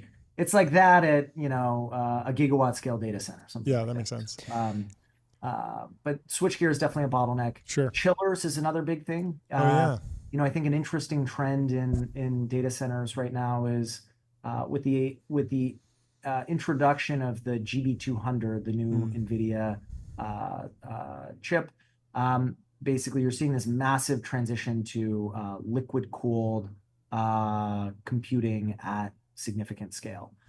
So, a lot of the, government labs and high performance computing communities have been experimenting with things like immersion cooling, single phase and two phase, as well as, water cooling, DLC for decades. But no one's ever done it at the scale that's unfolding right now. And the reason it's happening is because you just have so much energy density, so much heat being produced by these new NVIDIA chips. As we move on to more advanced architectures, that there's simply just not enough heat capacity to basically move that heat off the chip from a traditional aluminum heatsink, or even something that's like so big that it just. Can you talk about the life cycle of water in some of these AI factories? We had somebody on the show. I don't remember their name, but I do remember that they said, we don't have enough water in Abilene to run, these data centers, and that didn't quite feel correct. So I'm not going to call them out. Is that a bottleneck? No, it's not. It depends on how you design it. So we've tried to, I think water can be a very sensitive topic depending on the communities that you're engaged in, and Crusoe's always tried to be a phenomenal partner to the local communities that we're working with. So, the way we've designed our AI factories is what's called a closed loop architecture. So that means basically you have cold water that flows into the rack, and it flows over the chips over this, through this copper pipe, and you have this heat exchange between the silicon that goes through the copper and then to the water, and then hot water sort of exhausted from the rack. That hot water then goes out to a heat exchanger that's a chiller that's outside. And it's basically just, you can kind of think of it as like a massive maze of copper pipe, and then you like blow air over it. You try to blow cold air over it, and then the heat basically gets exhausted out of the water, and then and then you basically have cold water from that then feeds right back into the system. So yeah, and I think we people have 1 million gallons of water per building. We only fill it one time, right? Wow. It's not like we're using a Yeah. million gallons. Yeah, and We this fill is it one what time. this is what the media has implied is that like every time you make a cute Studio Ghibli image, you're like dumping a gallon of water. It's like, yeah, a gallon of water might flow over the chip while you're doing that, but then it flows over the next one and the next one. This is recycling, which is not. Yeah, and at that so kind of there scale, are even a million. architectures that are open loop, Sure. where basically you have a fresh water supply, and that is, you are consuming a shitload of water in that scenario. Yeah. But in our case, we've designed it with a closed loop architecture that, is like you fill it one time, then you're done. Let's hear it for closed loops. I love closed loops. Last question I have, how do you evaluate your pipeline? I'm sure you're a very popular guy getting, phone calls and emails from all over the world, but you're building physical infrastructure. It's not like you can just copy and paste, what you're doing in Abilene or some other areas, a million times. So I'm sure you have to be pretty. Yeah, I mean, we're trying. We have a couple other projects that are underway that hopefully we'll be able to talk about more soon. But similar scale or bigger is kind of like what we're seeing. So a lot of demand unfolding within the ecosystem, and I think we try to be thoughtful about our partners. I mean, we really ultimately want the space to be successful. I view AI as a generational opportunity to transform, human prosperity around the world. And we just want to help make that happen. And, we don't think any one company is going to do it alone. We want to help support the entire industry in terms of making this technology successful, scaled, and really rolled out to the masses. Makes total sense. Fantastic. I have a ton more questions, but we'll have to have you back on because this was a fantastic conversation. We'll talk to you soon, Chase. Thanks so much for stopping by. Cheers. Appreciate Great it, to have guys. you. Take care. Before our next guest, let me tell you about Ramp. Ramp is ramp.com. Time is money. Say both. Easy to use corporate cards. You were almost bill in tears earlier, tears of joy using Ramp Travel. It is the most amazing product. I know this is such a shill that no, it's not a shill. It was off air. It's an incredible John was experience. saying it is a beautiful thing that I can get IMO gold medalists to make me my business travel app. Yes. When we talk about software that is lacking, the most obvious example is like the airline app, right? The airline app is notoriously buggy and you're not logged in. Ramp Travel saves all of your information immediately. It shows you all the flights across everything. You just click one button, it just books it. And then it's just boom, you're just booked. No chasing receipts. No chasing receipts because it happens inside of Ramp, which is amazing. But even aside from the expensing, even if I had to do something else on the expensing side, just the experience of actually booking on is so much easier. It's beautiful. I wish we had it on camera because I know. It was a really special moment. Leaked. Yeah. I'll be right back. Anyway, our next guest is coming in the studio. But first, let me also tell you about Figma. Think bigger, build faster. Figma helps design and development teams build great products together. Go to figma.com to get started. We have our next guest coming into the studio. Factory AI, Matan. Welcome to the stream. How are you? Thank you so much for having me. I'm good. How are you? I'm great. Thanks so much for hopping by. Can you kick us off with a little introduction on yourself and also the company and the news? I know that there's big news coming up. Yeah, absolutely. So I'm Matan, CEO at Factory, here to share a bit about our latest launch. We released Droids. Droids are not just your regular everyday coding agent. They are full end-to-end software development lifecycle agents built for the enterprise, big enterprise, not just startups. Although we've in the last 24 hours seen a pretty big explosion of usage with startups, which has been really cool. That's it's been fun. Talk to me about the evolution of AI agents and coding agents. I remember there was a company a couple of years ago that was training their own foundation model. Then the regime seemed to shift to, okay, we're not going to do any pre-training on code specifically. The foundation model companies got that covered, but we will do a bunch of post-training. Then it became more, maybe there's some RL fine tuning, maybe there's just some reasoning that we're doing. Now it feels like a lot of the coding agent companies are just kind of like, we're wrappers, but we're still printing money in wrappers and unnecessary pejorative. It's actually the best way to build this business, and it's helping us.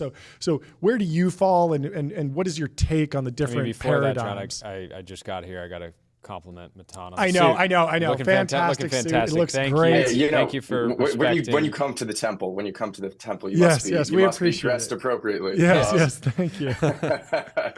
Anyways. But no, great question. I think it's been interesting how in the last 2 years there have been so many trends within the kind of like sub-sector of AI for software development. Yep. You're spot on. There was a really big trend, especially if you measure it by the capital that was put into it in terms of companies coming out there saying that they're going to train models in particular for code or fine-tune models for code. Yep. There's been quite a few who raised to the tune of like $500 million to train their own models. And I think something that a lot of people were saying at the time, or maybe whispering because they don't want to offend those who put $500 million in, was code is a core competency for the foundation models. They will not allow a startup to, fine-tune their way to having the best models. As you see it in general with code, it's like alternating between OpenAI, Anthropic, Google, XAI in terms of the #1 spot in code. And so I guess it took a lot more money than it should have, but I think people come to the realization that fine-tuning an RL for code-specific models will be won by the foundation models. Yeah. Is that also just a function of like code is the internet is code is on the internet, and so if you train an LLM on the internet, like you're gonna learn like out of the box. If you do a robust large scale training run on web text, you're gonna get Reddit answers, and you're also gonna get a pretty good model that can code. And so unless OpenAI says let's not train it on code, it's just you're going to lose to them because they're putting the most energy, the most cycles into training the big model, and so you just get that as a byproduct. Yeah, that's spot on. It's actually, I would go even further to say that, and I know there were papers on this in around like 2022. I'm sure there have been since, but there is a direct correlation between how good a model is at code and how good it is at other general purpose tasks. That makes sense. So it is table stakes for the foundation models to be the best at like raw coding. Yep.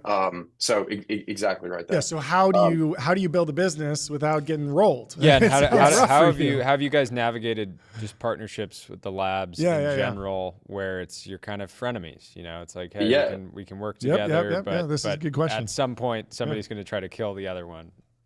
Yeah. No. This is a really good question, and it's very top of mind. I mean, I think the reality is the closer you are to the 0 to 1 or like the vibe coding, or the like less technical your audience and the smaller the company, that's really where the foundation models are like about to sweep it up or already have. So it's like, building apps from scratch, building websites from scratch. That's something where the model providers will basically get it for free, like plus or minus some deployment details in terms of actually. You remember with pre-ChatGPT, there were a bunch of players that would generate copy for you based on the OpenAI API, and they had just their revenue rocketed. Yep. And I remember it was the same sort of like people, like the same behavior of like posting screenshots of like the revenue dashboards, and then those screenshots stopped being shared post ChatGPT because all that revenue, dried up. Went away. Yeah. As Shakespeare said, these violent delights have violent ends. There was a really great tweet I saw the other day. I can't remember who posted it, but it was a lot of people are talking about these like record-breaking like runs to like large ARRs. Yep. And what's going to be coming soon is some record-breaking churn for a lot of this like these monthly subscriptions. So that'll certainly be interesting to see. But yeah, so that's the part of the spectrum where the foundation models are best poised to tackle is that like 0 to 1 less technical use case. For us, we've been focused on the enterprise from day one because one, it's really not sexy, and so it's not like conducive to like viral demos and all that hype. But that's where a majority of developers are getting a majority of their pain, like dealing with like COBOL, dealing with these like 20-year-old code bases, migrations, refactors.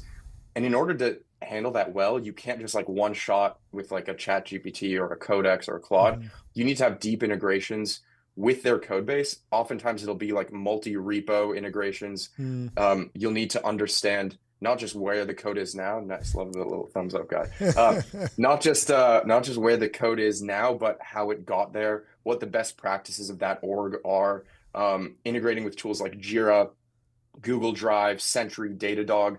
The kind of first principles thinking there is that in order to produce the quality that an engineer who's been at that company for like 10 years would produce, you need to have access to the same information. And that information sometimes requires some really ugly integrations.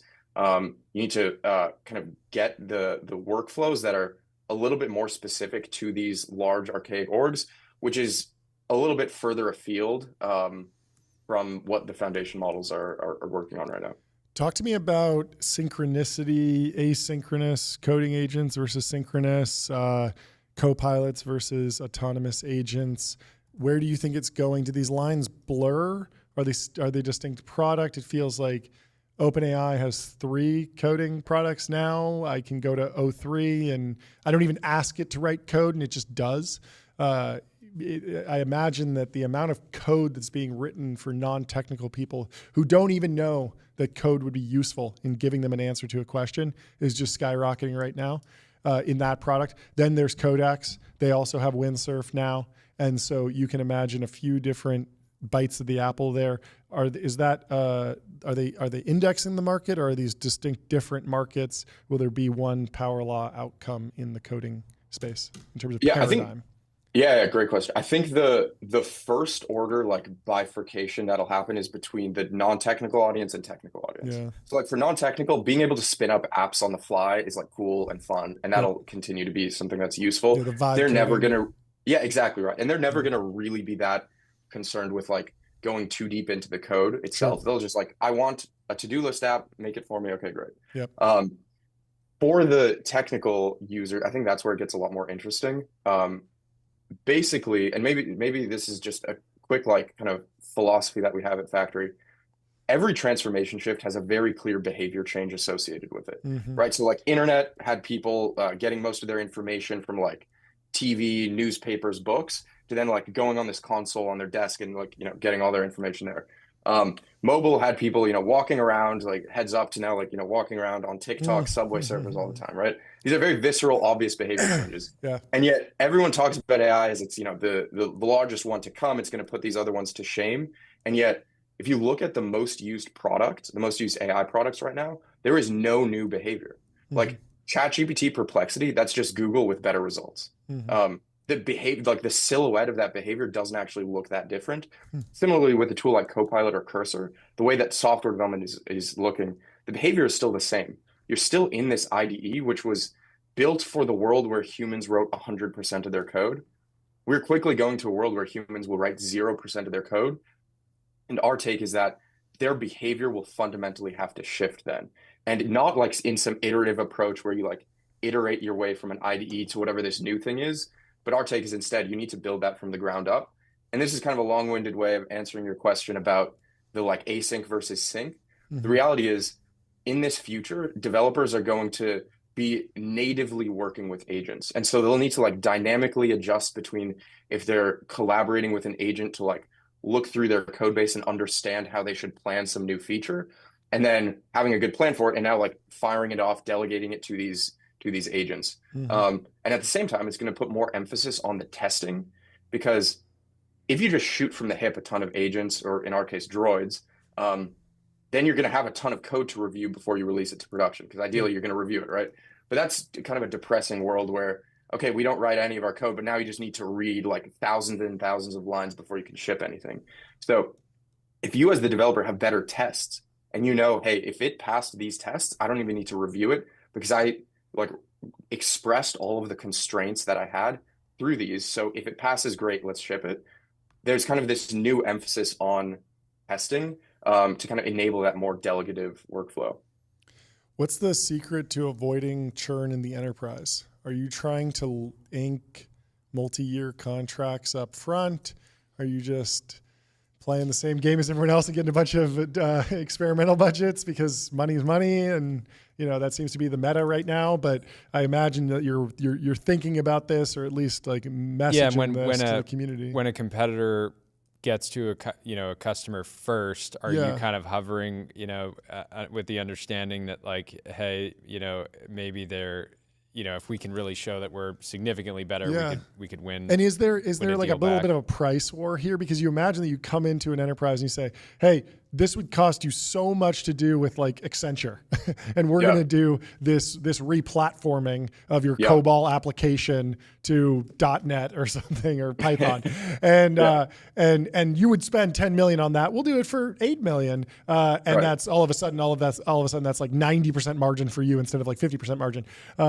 But then your competitor comes in and says like, well, we'll do it for 7 million. We'll do it for 6 million. We'll do it for 5 million. And so it seems like there's some sort of price war dynamic that might happen. Walk me through all of that of like winning in the enterprise financially. Yeah, that's a great question. So first of all, yes, we do year-long contracts just because it's important to have that mutual commitment, and in particular because adopting the tools is not enough. Like I cannot tell you how many like CIOs and CTOs I've spoken to who have adopted like the hot new AI IDE, and then you ask them the question that they don't want to answer, which is how many people are actually using it. And it ends up being like 10, 20%.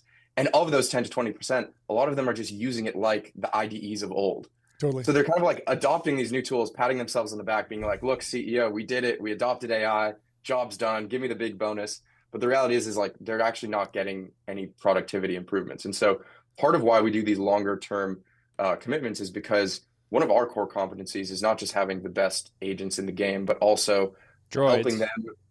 Droids, indeed. Look, I love it. I love it.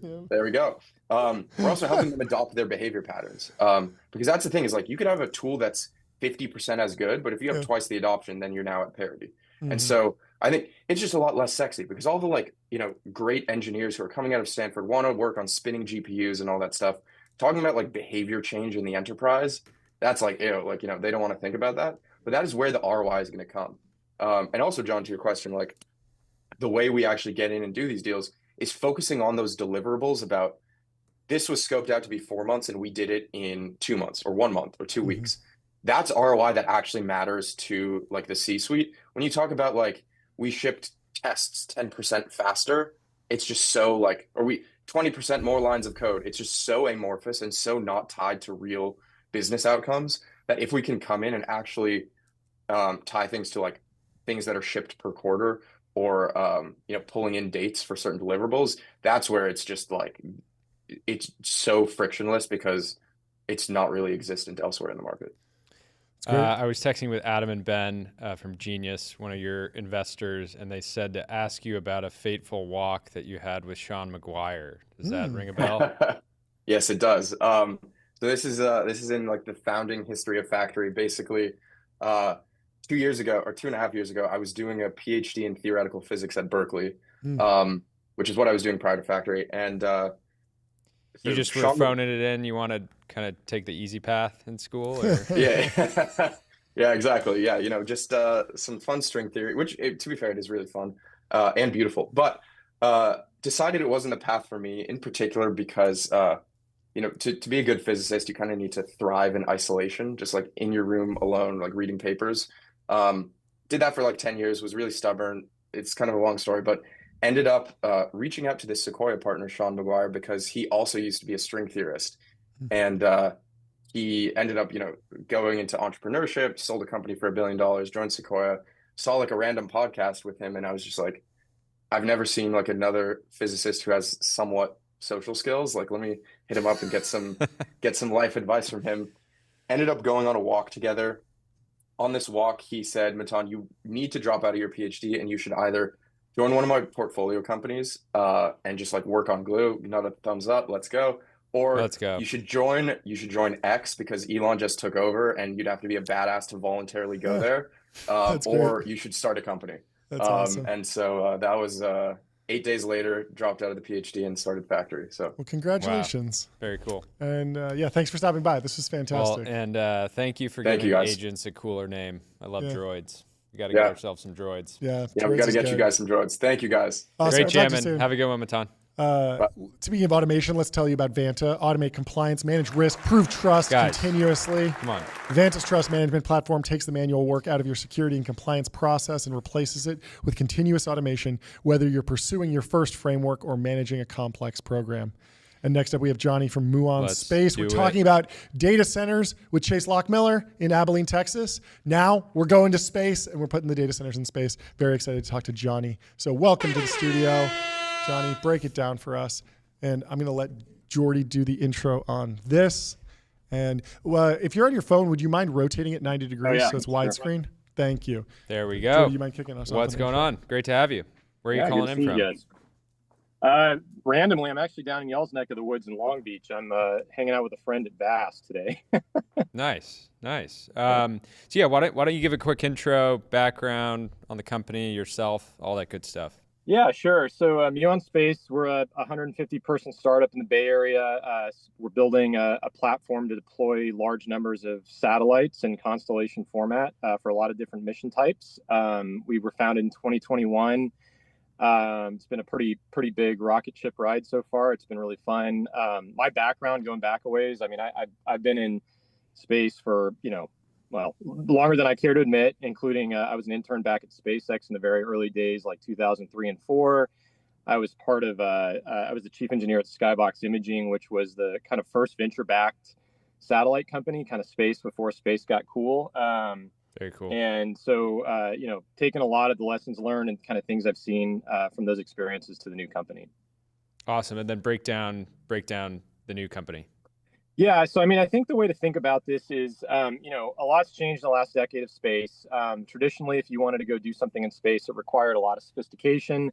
You had to have literally a team of rocket scientists. You often had to have a lot of deep expertise in everything from, ground stations to launch to avionics, software.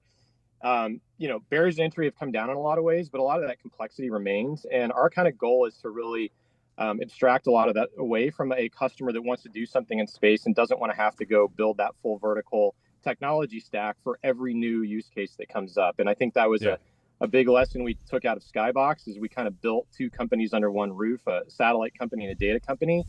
And that the future should really be about, a data company being able to go build a data business without having to deal with all the complexity on the space, the ground, the operations, the hardware, the integration side. And that's really what we're trying to solve.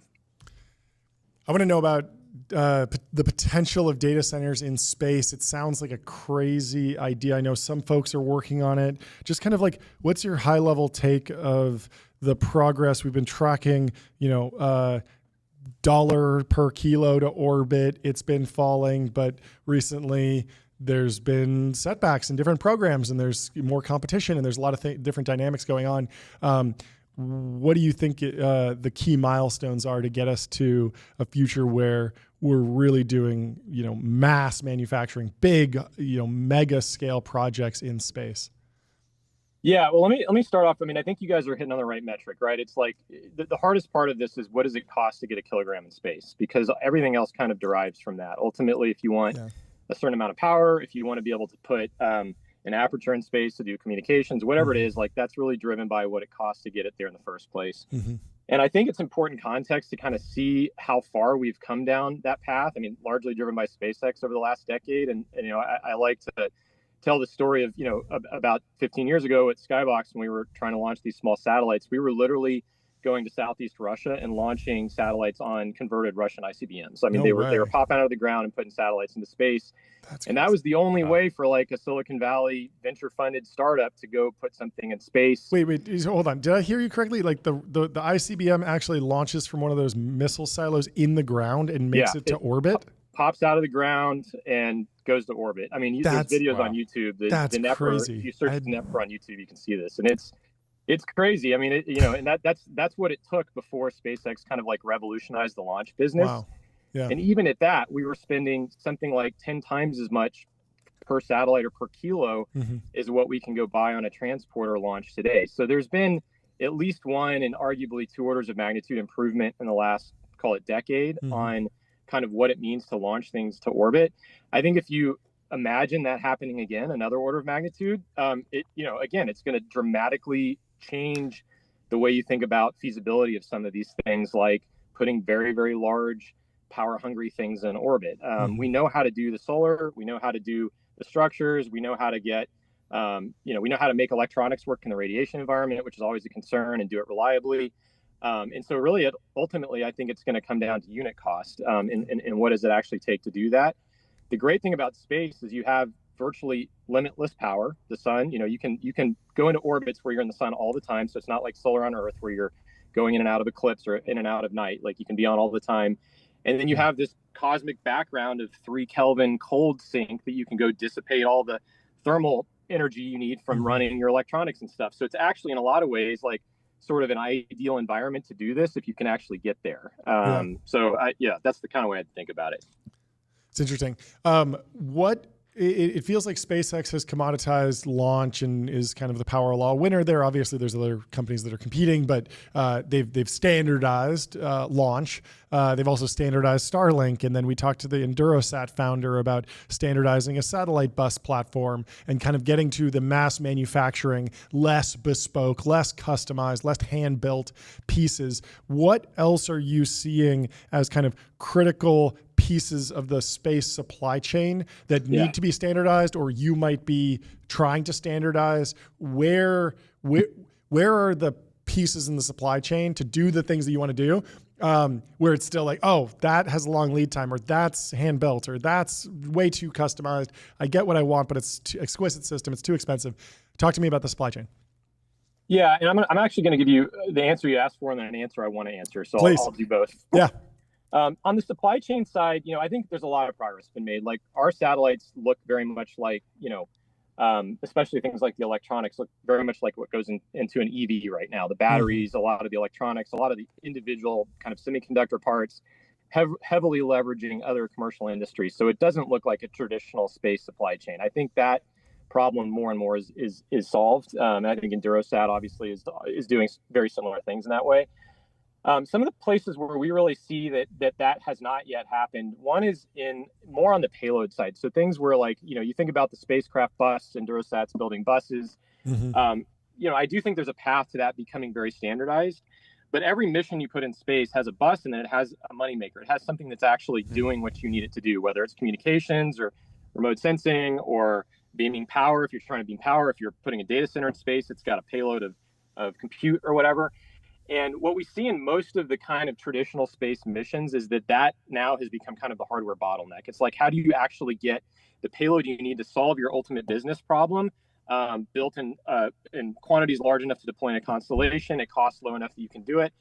And I think there's a lot of movement in the right direction in that way, but we're not there yet. And the other question that I'll answer that you didn't ask is, I think the other big bottleneck outside of hardware is still software. So there's a lot of talk right now on hardware supply chains across a lot of industries, including space. I think there's paths to address that. What is still very true in space is that these are very complex autonomous robots with global networks that are having to communicate inside communication, outside of communication. And software is really the glue that holds all that together. And in a lot of ways, the integration of all these things and the software integration, the hardware integration is still the hardest part. It's really making these large, complex systems work as a whole. And I really think that's a place that there's not being enough emphasis put in the industry right now. It's something that we're really trying very hard to solve with kind of the kind of core hardware software stack that we're building, so that instead of, for every new use case you're trying to solve in space, you're going and from the beginning having to do this crappy new integration of a bunch of parts of hardware and software that aren't actually designed to talk together. You have a platform that, much like a data center rack today, everything from the lowest levels of hardware to the high level application software is designed to interoperate. It's designed to be pluggable. And so, when Google's putting data centers in the data center, they can go take a bunch of stuff off the shelf. Every rack doesn't look the same, but they have a bunch of parts that are interchangeable. They can go throw that in, plug them in. The software works, the hardware works, et cetera. And we've got to get to that with space too. Yeah, I mean, we've done that a ton in data center, like Cat 5 cables, Cat 6 cables. Yeah, like these are all standardized. Yep. Even Facebook open source their blade design for their rack mounts. And there's a lot of other ecosystem tools. Last question from me.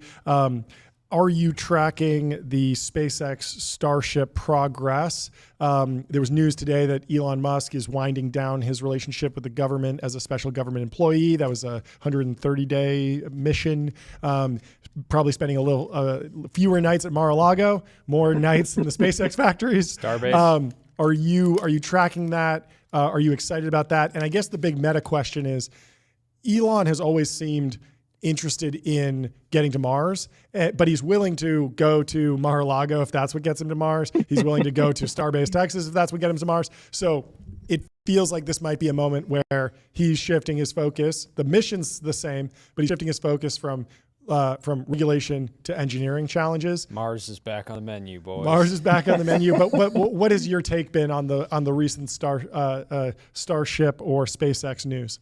Yeah, I mean, I guess I would start by saying, look, building rockets is really fucking hard. Like, I mean, I think anybody that says it's not is crazy. It is rocket science. I think we've almost been lulled in complacency by how successful SpaceX has made it and how easy they make it look.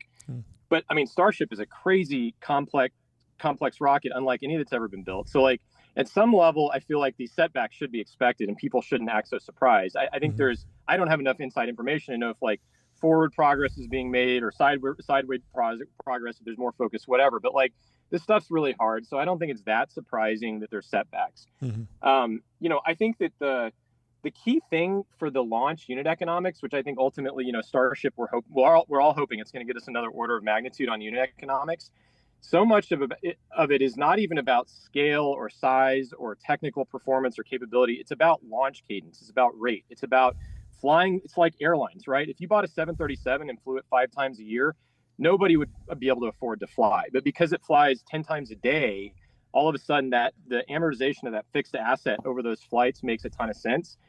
So I think for Starship to really go, what we need applications that require Starship, like Starlink has for Falcon 9, that drive us to launch it 3, 4, 5 times a day, like you fly 737s. And I think if that happens, like we will get another order of magnitude in the unit economics. And I mean, maybe tying the loop back to the original question, you start thinking about applications like deploying data centers in space where you're putting thousands of things that are each many, many tons each into space. And there's like a really core first order economic driver requiring that, needing that to scale AI training and these type of workflows. That's the kind of thing that I think could drive the demand that you need for something like Starship to really get us another sort of order of magnitude in unit economics. I don't know if I really answered your question, but that's the way I think about it. No, man, makes sense. Well, thank you so much for stopping by. This is great. Come back on again soon. Yeah. You bet. It was great talking to you guys. We'll talk to you soon. Cheers. Bye. And while we're waiting for our next guest, let me tell you about Linear. Linear is a purpose-built tool for planning and building products. Meet the system for modern software development, streamline issues, projects, and product roadmaps. And it's a tool Linear has I've agents. been lucky to use for over a decade now. Over a decade on Linear? Must be. That's crazy. I'm surprised the company's even a decade old. It seems no. Startup. Sorry, half a decade. Half a decade. Half a okay. decade. Yeah. Because a decade ago you were in middle school. I was about to say the better part of a decade. Yeah. Okay. Well, we have our next guest. David from Retool is coming in the studio. I'm very excited to finally talk to you. I was at your YC demo day, at Alumni Demo Day, and no one's going to believe this, but it's true, so I just have to say it. And you were the one company that stuck out, and I was like, that company's going to be amazing. And I didn't even think of myself as an angel investor. I should have just been like, let me invest. Anyway, it's been fantastic to watch the arc of Retool and everything that you've built. So congratulations. And thanks for joining the show. Thank you. Great to be here. Huge fan of TBPN. So amazing. Excited to be here. It's great to have you. Can you give us a little update on the company, kind of define the different eras, what the product is and where it's going? I know obviously we're in a period of transformation with artificial intelligence. I'm sure we'll go into all of that, but what has the bread and butter been for the last couple of years? Yeah, so for the first few years of Retool is like Legos for code. Which is we allow you to build sort of higher level building blocks and you can code faster. You could say you can piece them together and you can build software. Yeah. And the weird thing about Retool was that we always focused on this category that we called internal software, which is extremely not sexy because no one ever thinks about internal tools. But surprisingly, is something like 50 to 60% of all the software in the world is actually internal facing. Yep. And no one thinks about it, actually. Yeah. And so that's where Retool started. And the idea behind that is that engineers are not like, oh, I want to work on the internal tool. Totally, it's typically like, you put the engineer that's not cracked, you know, Yeah. be like, yeah, just focus on this. Or just this someone who's dashboard. just like grinding away. But yeah, I mean, this was the big, we were talking to Joe Weisenthal about this with the question of like Meta training Llama. And there's a bunch of places where LLMs will instantiate themselves in consumer facing products across Meta, but also they have a massive amount of internal tooling that can benefit from AI. And so, not having to fork over endless boatloads of cash to just check, does this have profanity in it?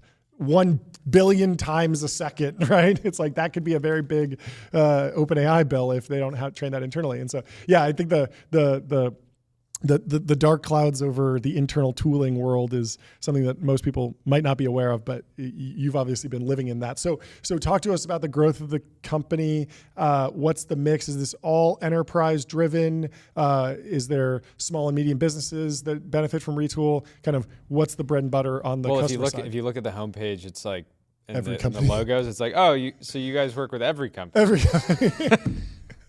Yeah, it's pretty cool. I mean, we work from companies ranging from the U.S. Army to the U.S. Navy, wow, the state of Utah, all the way to small startups, 2-person companies, 5-person companies. So you don't get put on the American Dynamism market maps. I'm going to start demanding. We got to put them on the American Dynamism. Some respect on Retool. Name, yes. It is the backbone of the U.S. military.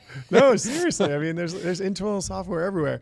But yeah, maybe it'd be good to shift into kind of like the AI moment. It feels like Retool was kind of vibe coding without the vibe coding meme, or without it allowed you to vibe code without the actual instantiation of, you're not in an IDE, but you're effectively vibe coding or building something that's very quick. How have you been processing the AI boom?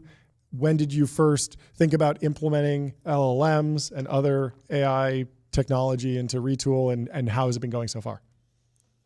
Yeah, so the really cool thing about Retool is that once you have these Lego blocks built, you can actually give them to AIs to actually use, which is really interesting. Yep. So what we believe is missing now, which is today, if you look at how many dollars have been invested in the US in AI, I think it's around $1 trillion, maybe $1.5 trillion or so. But if you actually look at how much revenue there is from all AI products across all companies, I think it's like 20-30 billion. That's pretty crappy ROI.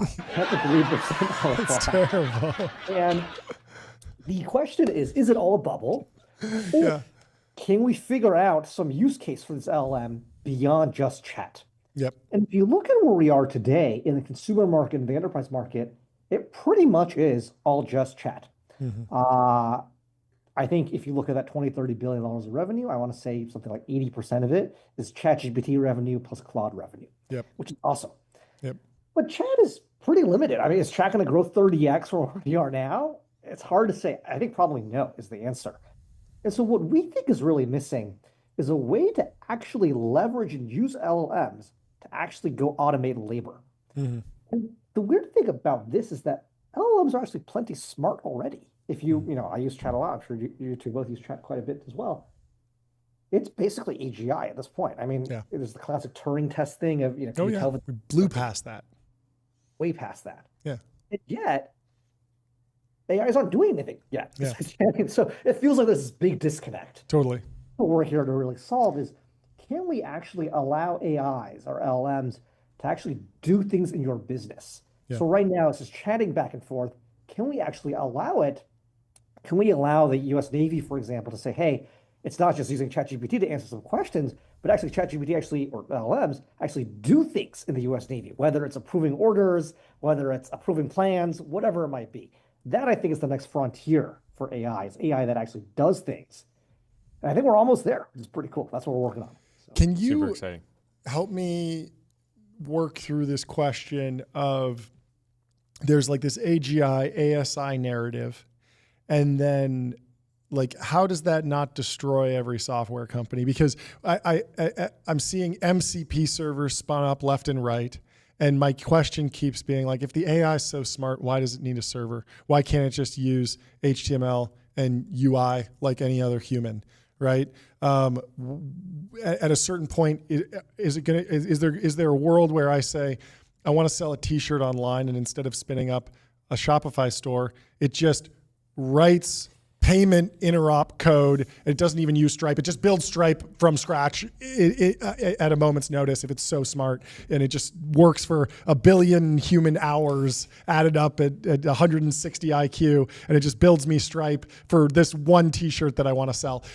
Like that feels like it aligns that's also with this maybe ASI. not even the best example because Sure. of the regulatory component. Sure. But we also had Steven on, from the co-founder and CEO of Lambda Labs. Yeah. His point of view was like broadly that you're just going to generate the software that you need, and you might generate 500. And I'm sure this is stuff that Retool is already doing to some degree. Generate a bunch of different versions of what a tool could look like, rank them, allow you to sort of try different versions of it before landing on. So there's like this one world where like having Retool primitives that LLMs can interact with is amazing in terms of like making sure that there's robust performance and everything gets up to speed really quickly. At the same time, you know, in the really long term, do we even need these primitives, and can we just do everything from scratch? What's kind of your long-term view of how this plays out?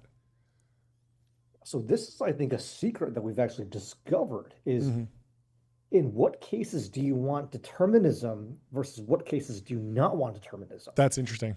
And we actually just announced yesterday that we have automated 130 million hours of work for our customers over the past 12 months. If you divide out the math, that's around 70,000. It's a lot of hours. And I think the secret is exactly what both of you just pointed out there, which is in what cases do you want AI and in what cases do you not want AI? And to give an example, OpenAI has this product called Operator. It's this agent-like thing that does things on your computer. And actually for consumer use cases, Operator is really good. But what Operator does is basically an LLM with one tool, and that one tool is use the computer. And if you want to go buy a shirt, if you want to go buy a pair of socks, that agent is really good. What it'll do is you say, hey, I want socks, size medium, a navy blue color. It will open up the browser. It'll Google, it'll find the sock, it'll buy it, it'll use a credit card, it's done. And that's fully non-deterministic. It's kind of making it up on the spot. And that's pretty good for a consumer use case. Whereas for an enterprise use case or a federal use case, for example, you actually don't want it doing that. And so I'll give you an example. One of our customers, a large company, actually uses Retool for employee onboarding. And so what they say is, hey, every time a new employee starts, you got to go do all these tasks. Maybe you have to go send them a laptop, you want to send them a key fob, you want to do this, you want to do that, whatever. And if you ask Operator to go do that, Operator says, I got one tool and it's web search. So how do I onboard an employee? I'm going to open my browser. I'm going to Google, how do I onboard employees?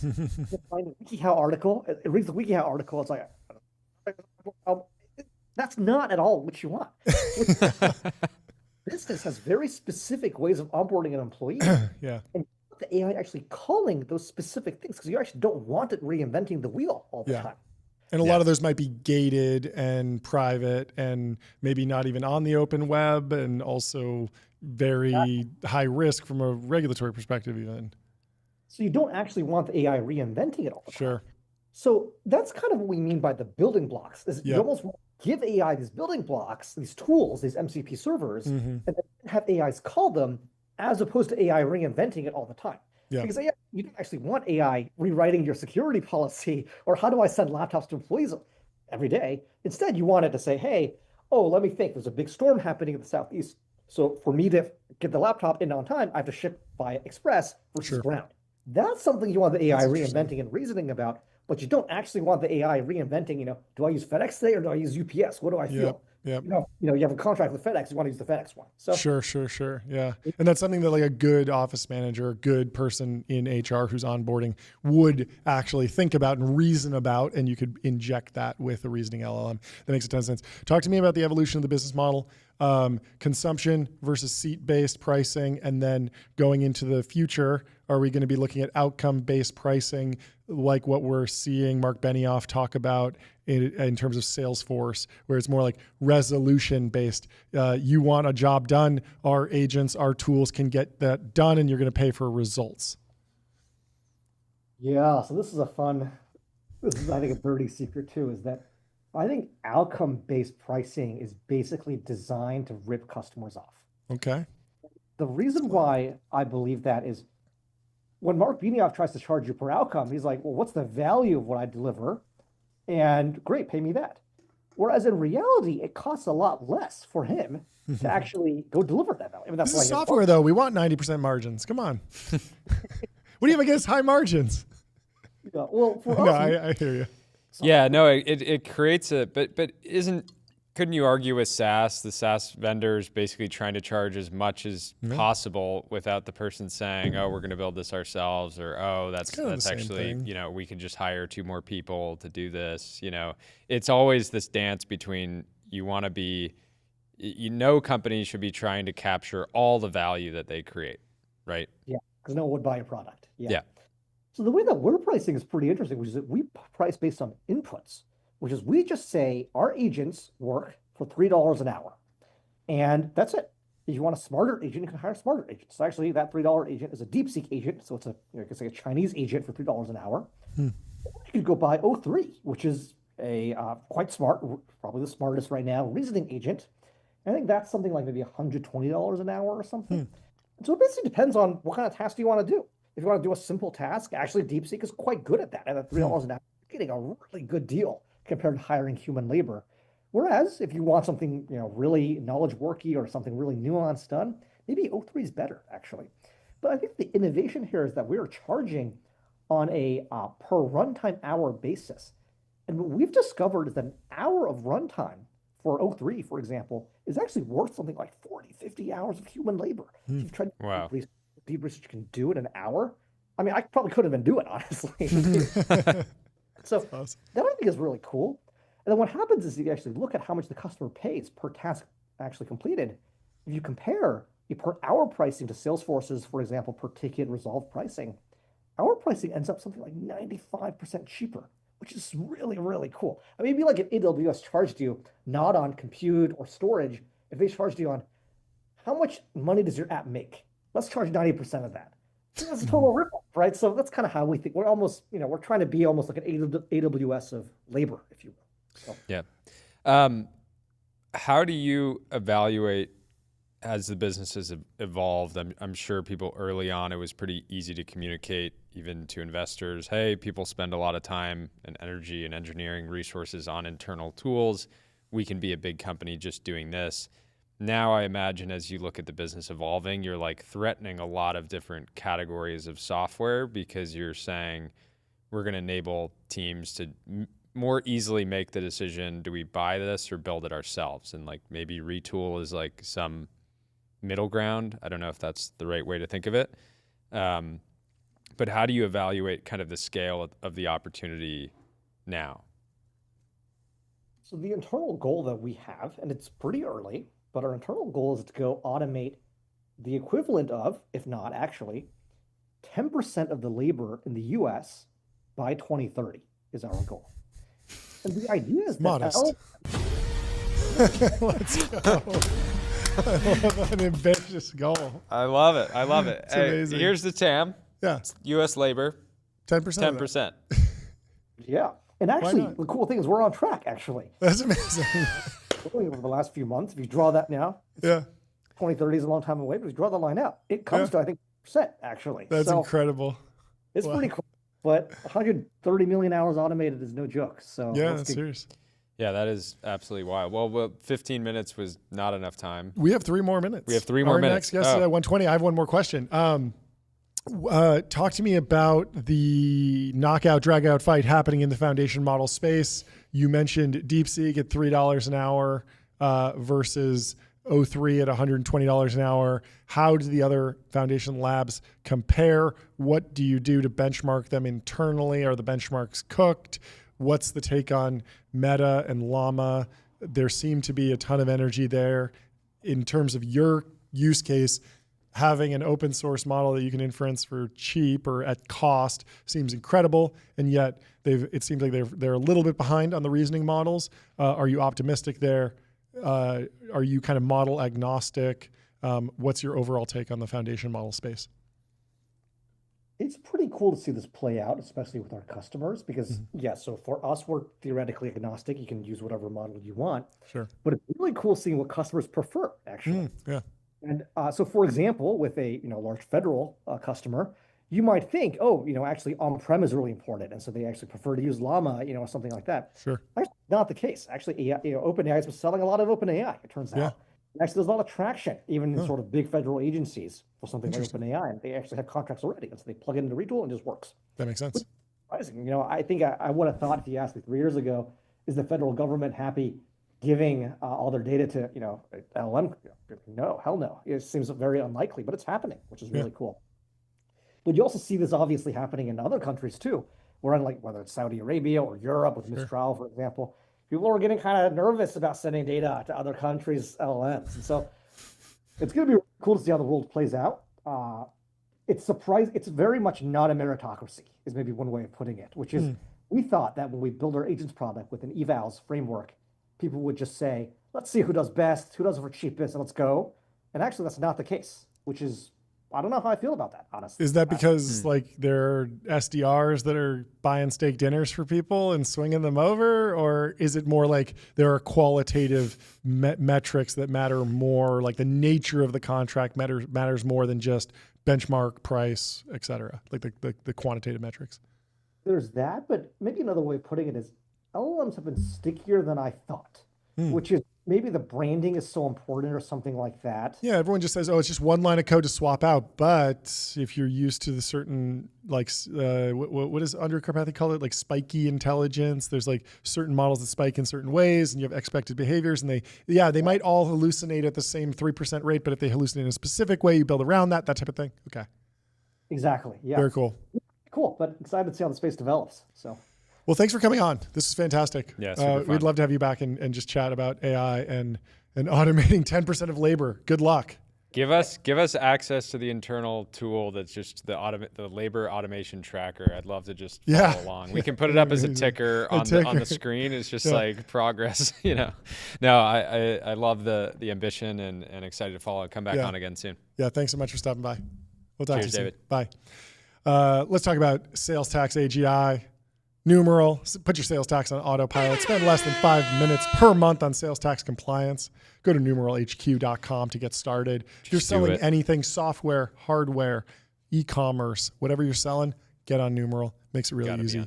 Monitors where you're selling, how much you're selling, whether you're approaching that threshold, start filing, and it does it for you automatically. Cuts it down to 5 minutes per month. It's brilliant. Also, get on public.com. Investing for those who take it seriously. Multi-asset investing, industry-leading yields. They're trusted by millions, folks. Double kill. Double kill. I love a double kill. Thank you to Public. Anyway, our next guest is from Pallet. We have Sushanth in the studio. Let's bring him in and hear the latest update. How you doing? Doing well. How are both of you? Fantastic. Would you mind kicking us off with a little introduction on yourself and the company? How you doing? Yeah, sure. So I'm Sushanth. I'm the founder and CEO of Pallet. So what we do at Pallet is we're an augmented AI platform built for the logistics industry. So we automate away all the back office tasks you do in running a logistics business, right? Like data entry, quoting, appointment scheduling, tracking where your ocean containers are. So there's about like $11 trillion spent on logistics, but what's surprising is about $1 trillion of that just goes on these back office tasks that you have to do. So what we saw was here's like a real prime application of using AI agents to go and automate away these tasks. But we took an augmented AI approach in that we always have humans QA the work that agents are doing. So that way the completion of the task is near guaranteed to very high degrees of accuracy. So that's why a lot of the leading logistics providers really trust us to automate away what basically eats up about 10% of their OpEx. What's the wedge product that most companies start with? Or do you have, do you think of it that way? Or are you trying to sell like a whole suite of products on day one? So what's interesting is that we built, the technology we built is pretty generalizable and you can customize it per use case. Yeah. So customers have started with a wide range of use cases. Like one of the largest cold chain storage companies started off doing data entry. Another very well-known shipper has started off automating how they basically bid for freight with different transportation providers. Other folks have looked at using us for automating spot market quoting. Other folks have started off with appointment scheduling. So we always try to start off with one use case, but that use case could be quite distinct. And the agent we deploy could be quite distinct client by client. When you say data entry, are you migrating people from other systems primarily, or Excel, or are there still paper-based workflows out there? Like, what are you actually seeing in the modern American economy? Because I feel like a lot of companies will give the pitch of like, get off of paper, but realistically, most companies are on Excel. Do you guys have a humanoid robot that goes to a printer, prints something out, and then faxes fax it? machines? still joking, in use. Joking, apparently. of course. Humanoid robots will come in soon, but the way it works actually is that like you go to one of these like even the largest logistics providers in the world, right? Like your DHLs, your FedExes, they still get paper documents sent over email. Sure. Basically, the way it works is you have your email inbox, you have a bunch of emails coming in with documents attached to it. You look at it first. You look at, is this customer someone I should be working with? Are they someone I work with or not? Then I look at the document. Does it have all the fields I want? Then I go type in literally all the fields off the document into my system. And I'm doing this like 100 times every single day, right? Like, I think the whole reason I started this company was I went to one of our customers' offices. It was like a Sunday afternoon. And he was like typing in data, like he was typing in 100 orders into a system on a Sunday afternoon. And he's like, I can't watch the NFL playoffs. I have to type data manually in from my inbox. That is just into un-American. My transportation management system, and this is how I spend my Sunday evenings. And I was like, "That's crazy! Like, there has to be something better we could do here." What is the Super Bowl of the industries that you sell into? Like, are there specific conferences where everyone gets together in terms of like logistics that are super important for you to sponsor, or like what does the top of funnel look like for you, or is it very much just like cold outreach, sales reps, dinner, steak dinners, that type of thing? Or what's the actual go-to-market motion? So the go-to-market motion, I think we rely on a wide range of channels. We rely on conferences, cold dialing, believe it or not, is still really popular. Like when I got our first customers, like I would actually do something even more extreme. Like I would drive around East Bay and Stockton, literally knock on warehouse doors, get kicked out until I could get our first customer in. So I went a bit extreme, but a lot of our SDRs still cold dial. And then there's quite a bit that comes in inbound. But I think the key though, it's not just about the method of the outreach. Like all these companies are a bit skeptical of Silicon Valley technology companies naturally, right? Yeah. So the thing that we've done is about 30% of Pallet has come from the industry. They've worked at places like Siva, they've worked at places like Uber Freight, they've worked at places like Flexport, and they understand all the use cases in the company. So I always tell everyone on our sales team, you have to earn the right to talk about the technology. First, you need to show the customer on that cold call that you understand their business really well. That like, if I'm talking to a freight forwarder, I understand terminology, like how they deal with containers, what are Incoterms, and all this industry-specific jargon. And if I can show that, the person on the other end is more receptive to hearing me out about how I can utilize technology. Because if you understand their business processes, you understand their workflows, they're like, this is not just another company that's in Soma that's just like looking at logistics terms on ChatGPT. These are people that actually just get me. How much has AI been just an accelerant of the product that you're already selling versus something that you can upsell and bolt on as like a new product? I think AI has been a huge game changer where it's like been like the primary focus of the company, right? Like if these foundation models didn't exist, our value prop of our product wouldn't be as strong as it is today. So I'd say it's very critical. And I think in fact, one thing that's made it even more critical is what's happening with the recent tariffs, right? Like the volatility, like what tariffs have really created is like this extreme sense of like volatility where like April container volumes in Long Beach are spiking. Now they're down and the courts reverse the ruling and then it gets reversed back in the last hour. So people have no idea, like my volumes keep going up and down and I just can't scale up the human capacity to support it. And now AI really just allows me to kind of come and like, if I'm getting more emails into my inbox, I can deploy these agents and then they can go and handle this excess volume that I would otherwise have to hire contractors really quickly to go do. So it's a huge game changer, especially with what's happening right now. What was it like selling, maybe call it a month ago when the trade war chaos was sort of peaking in some ways? And I imagine people at that point, feel like they probably need better tools, but at the same time, they're like, hey, like I can't really handle like onboarding. But I'm curious what your experience was actually like. What I tell them is like, look, you're kind of like right now, the way we price this is on a per success outcome. Your cost of doing this, let's say, is $1 in-house. It's going to be $1.30 on Pallet. So if we do what we're going to say, you're going to have guaranteed ROI and you're going to have immediate time value. The second thing is that we've built the way our product works is we can ingest a customer's SOP and immediately spin up an agent that replicates their workflows. So we also really emphasize their time to value, where we're like, look, you're not changing your tech stack. You're not changing anything about your operation. You're just sharing, literally give us a video recording of what you do. We'll capture that. And we can then create the agent to go and automate it. And it requires a minimal touch. You're not changing any of your systems. I just have to call something out. So you were at Retool before Pallet. We just had David on, and he said that it's just so funny. He was like, charging on a per outcome basis is BS. That was his take. I don't fully, necessarily agree with it, but it's amazing that you were just there. Yeah. I love David. He used to be my former boss, but I think that's one area we probably disagree on. That's I think good. Outcome-based pricing is a game changer. Yeah. Interesting. Yeah. Talk about the round.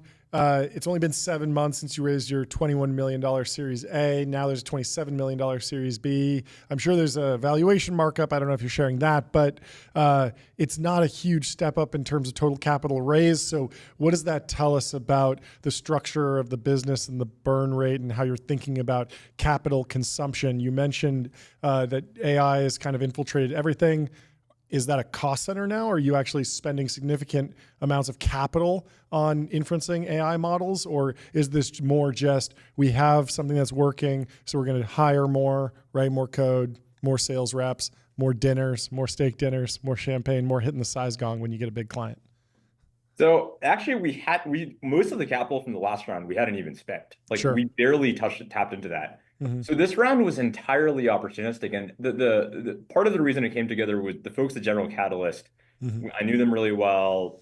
We got to know each other really well, and they helped build Samsara. And mm-hmm. Samsara was probably the most iconic logistics software company. So a lot of it was Hemant, Mark, and the team there really knew how to build a big business. Mm-hmm. The second part was I kind of felt like the industry was going for a big change, and I just really wanted to accelerate our momentum on our product and our enterprise sales motion, where what I saw was I was talking to the CIO and the CEOs of companies like DHL, Kuehne Nagel, Estee Lauder, and all these corporations, and they were telling me we're trying to figure out how to use AI. We have no idea which model to pick for which use case. Mm-hmm. It's like these models keep evolving at a rapid pace. We need someone to be that translation layer to kind of make that happen. So that was very obvious from the conferences that I was going to.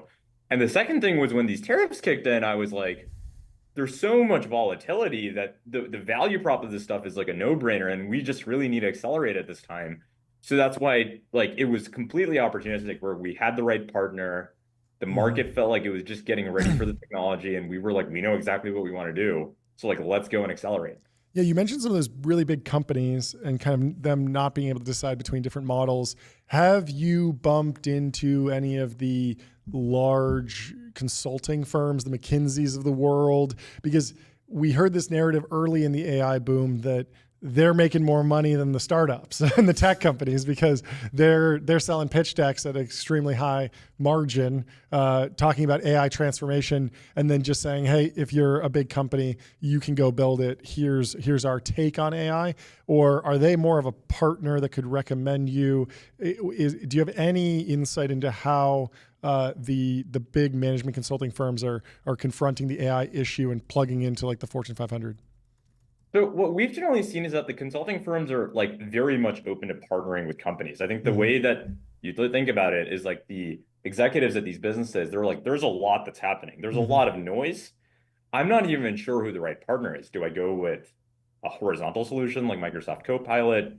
Do I go with one of these newer players? Where do I allocate my capital, and who do I pick as my partner? Yep. And think of the consulting firms as a way to kind of help these companies filter out all that noise on who is the right partner for me to work with. So we very much think of them as critical partners that help us earn the trust of these Fortune 500 corporations. And that's how we view it. Actually, the CEO of one of those firms is actually someone who I've gotten to know well. And he actually has helped us open a couple of doors. Very cool. Just got to say, you're exceptional at sales. I'm ready to sign up for Pallet right now. and I have nothing to do with your industry. Logistics. Hey, we're going to be shipping a lot of hats, a lot of jackets. You're like, he's like, We're gonna well, bring a it lot of in-house. people think that, our solution might not be right for them, but Yeah, you know, I'm like, before I they want it. actually try. Yeah. The anti-sell sells better than anything else for sure. Yeah. Anything else, Jordy? No, congratulations on the new round. Yeah, this is Excited to track fantastic. your progress. Yeah, I mean, grateful to be here. One last thing, by the way, is that Please. one thing we've really kind of pushed for at Pallet is this concept called hybrid work, Sure. where what we believe in is actually that like there's only two places you could work at Pallet, either in the office or at the customer site. Ooh, So like every forward week, deployed engineers. every month, we make our team spend a week at the customer site. So last month, our entire team was out in Medellin at a customer's BPO, learning their operations. Wow. And learning how they can like every single aspect of their process. And I think this is really important because in a world where software costs are trending to zero, like if you don't understand the customer's workflows, like in excruciating detail, you might not be like building the right thing, and they don't have all good documentation. You can't just go ChatGPT the right answer on how does container track and trace work. You actually have to sit there, observe, learn, and then that's I love that the hiring the hiring process. Candidates like, so do you guys support a hybrid work? And you're like, of course we do. About a week out of the month you'll be in South America. And you built out that function at Retool, right? The sort of concept of this deployed engineer. Is that correct? That's correct. Yeah. I was probably the first forward deployed engineer there.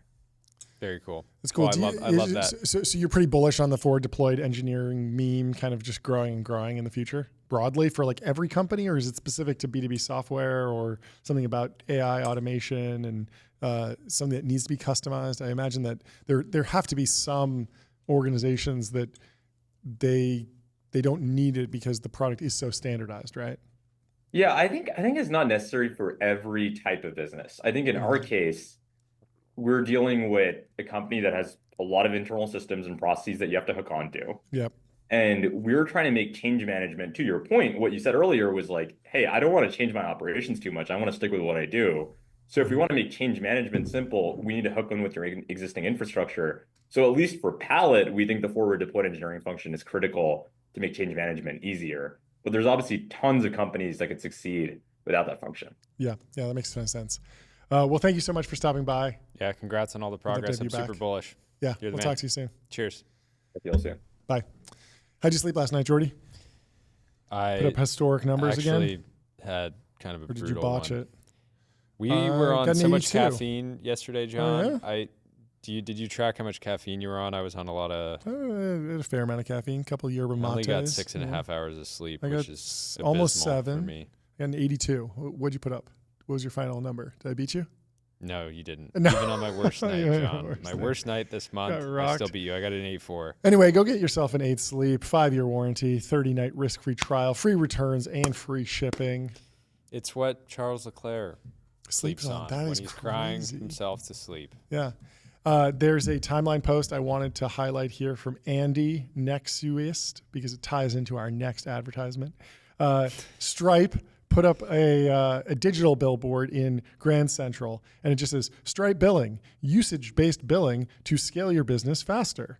And the meme is everyone there having the same thought bubble. What a silly niche ad. Nobody at Grand Central has even heard of Stripe, let alone implemented it in prod like I have. And it's so funny, but it's so true. Like I have actually implemented Stripe, and I'm sure so many people that go through Grand Central have.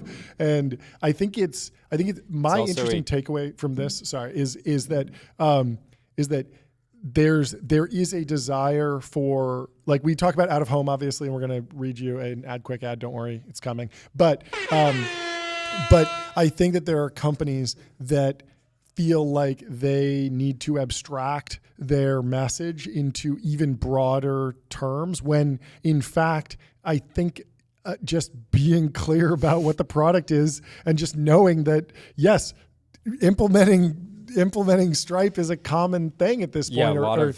And those people walk through Grand Central. Yeah. A lot of people do start yelling about their company without being clear about the product marketing Yeah, effectively. yeah. And then that can just make your life so hard because people are like aware of your brand or your company, but when the moment comes that they would convert, they don't actually think of you in that context. Yeah, like there is a different version of this Stripe ad that is like a photo of Patrick Collison talking about increasing the GDP of the internet and stuff, and it's very like high fidelity I would and like stuff. to see him, and I'd love like, that going like one of the classic Arnold hitting poses, the ziz, the ZYZZ guy. Yes, absolutely. But aside from that, it's okay to just send the message up front. Yeah. Just be straight up with it. Like AdQuick, out-of-home advertising made easy and measurable. Say goodbye to the headaches of out-of-home advertising. Only AdQuick combines technology, out-of-home expertise, and data to enable efficient, seamless ad buying across the globe. And I'm still super long on out-of-home advertising. You can see Stripe is doing it in Grand Central, and it's the most fun. It's the most real. Yep. Seeing your ad on Meta, X, etc. is cool. Yeah. Seeing it in the real world. Nothing like it. It's different. Did you see Nathan Fielder piloted a full Boeing 737 plane? Yeah, I didn't finish the show yet. But I finished it. Okay. It was kind of a challenge because I kept falling asleep. Yep. Like 2/3 of the way through every episode. So I've seen the entire season, but like I actually should probably watch it back again. So awkward. But yeah, it was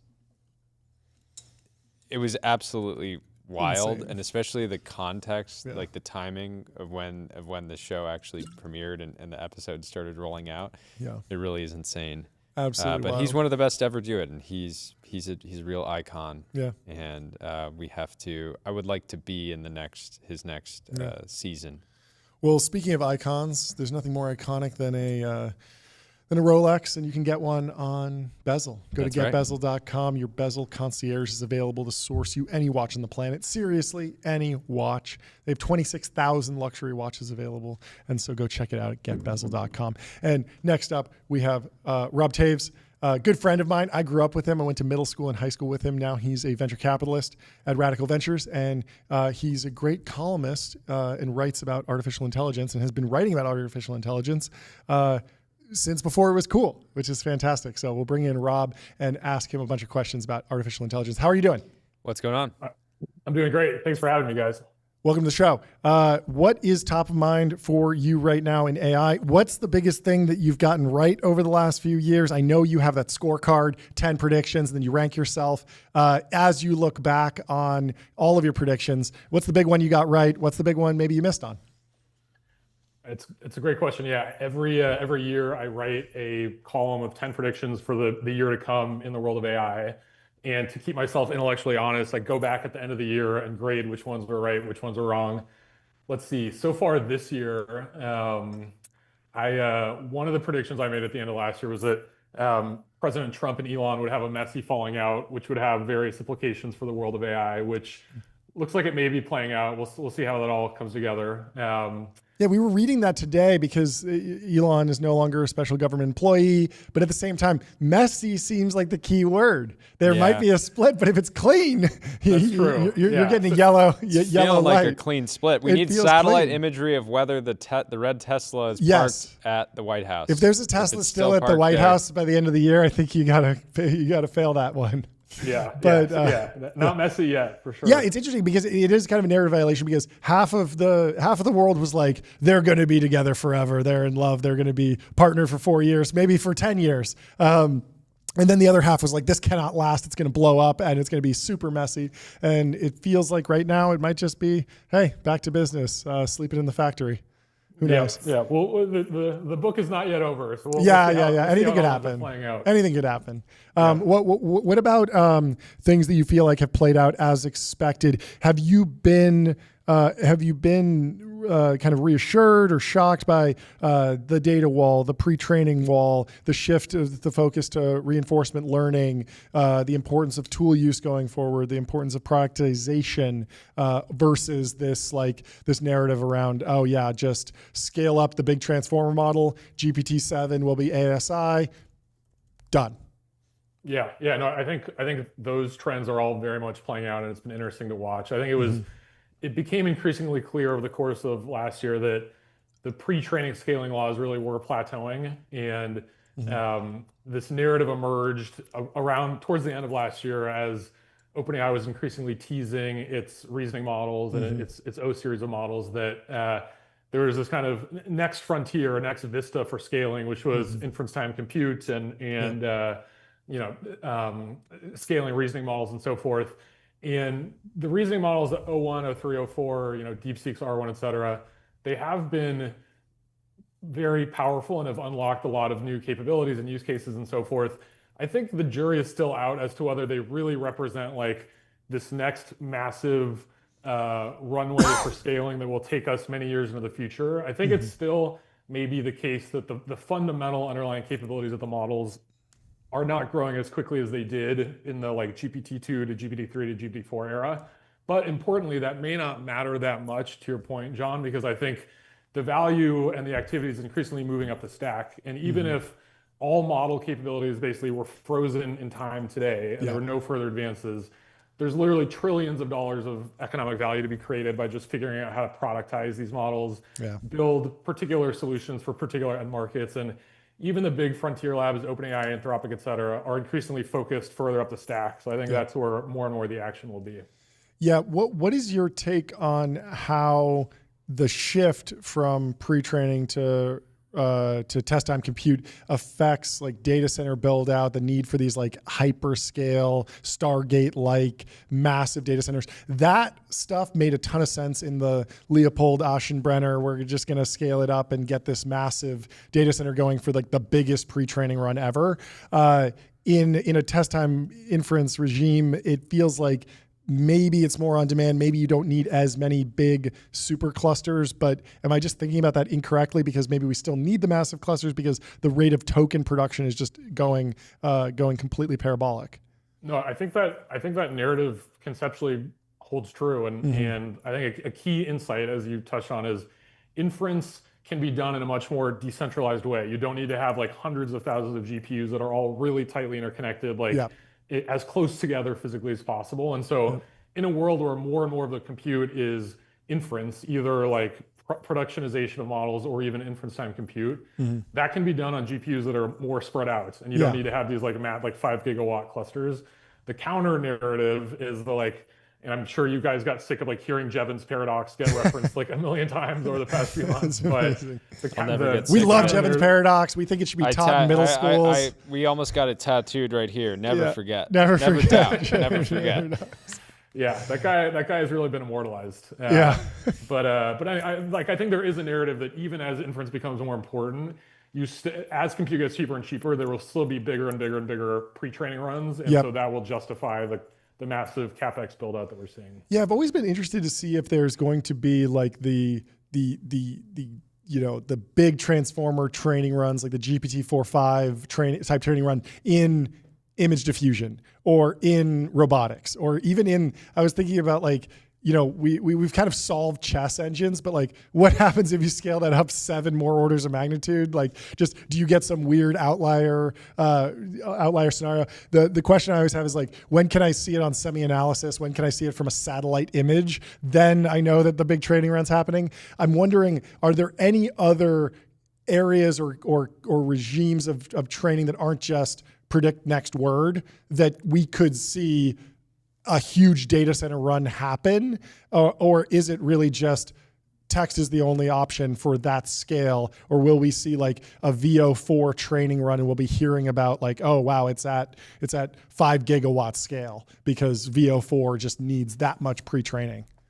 Yeah. So this was one of my predictions for 2025, is that we would start to see more and more scaling laws in data modalities other than text, other than language, and I do think that we're starting to see that play out in robotics, for instance, in biology. I mean, there's like the whole premise of the whole justification for building such massive compute clusters is this notion of scaling. And as you increase compute and increase data, the model gets reliably better. And we are starting to see like nascent signs of that in some of these other data modalities.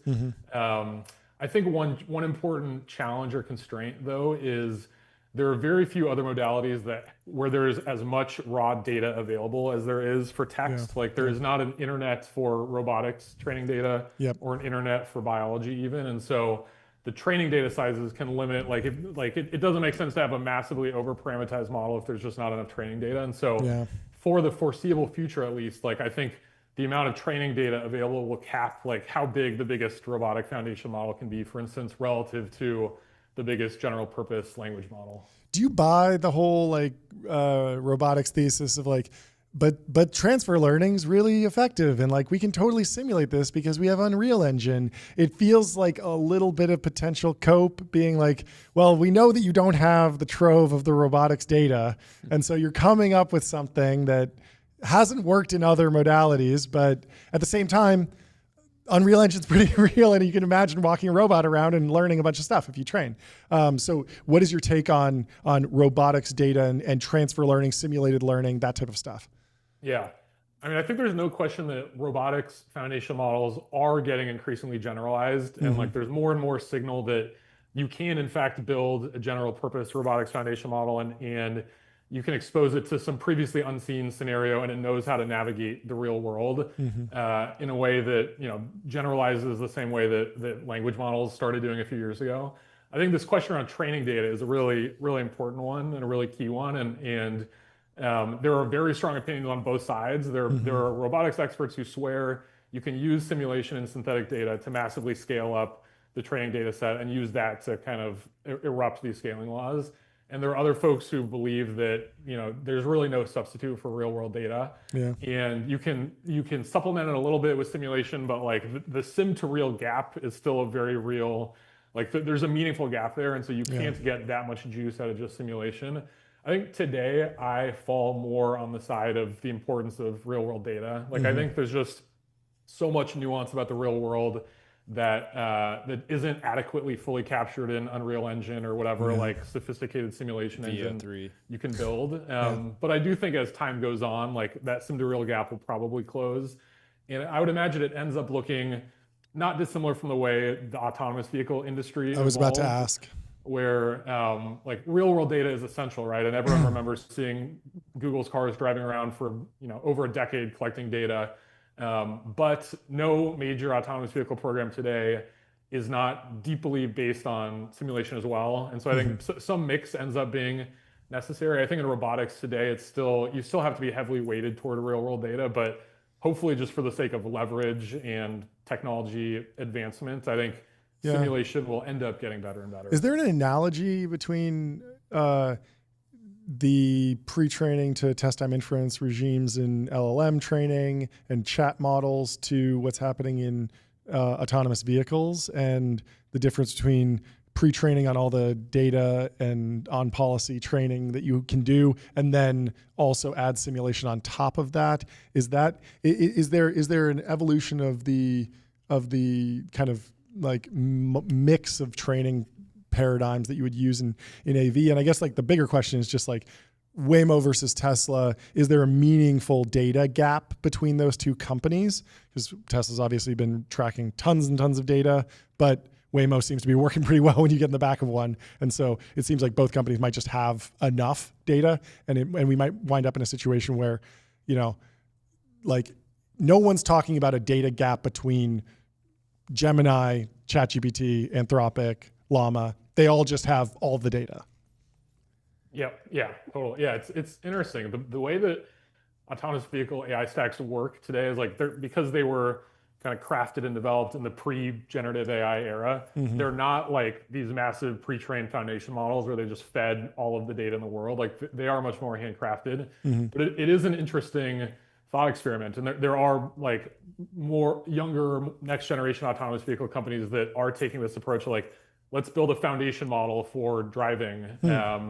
And can we do something similar to what companies like Physical Intelligence are trying to do for general purpose robotics? Can we just apply a model like that to autonomous vehicles? How would a startup like that get data? That feels like the hardest thing, because you can't just crawl the web, right? Exactly. Yeah. It's much harder to get training data for it.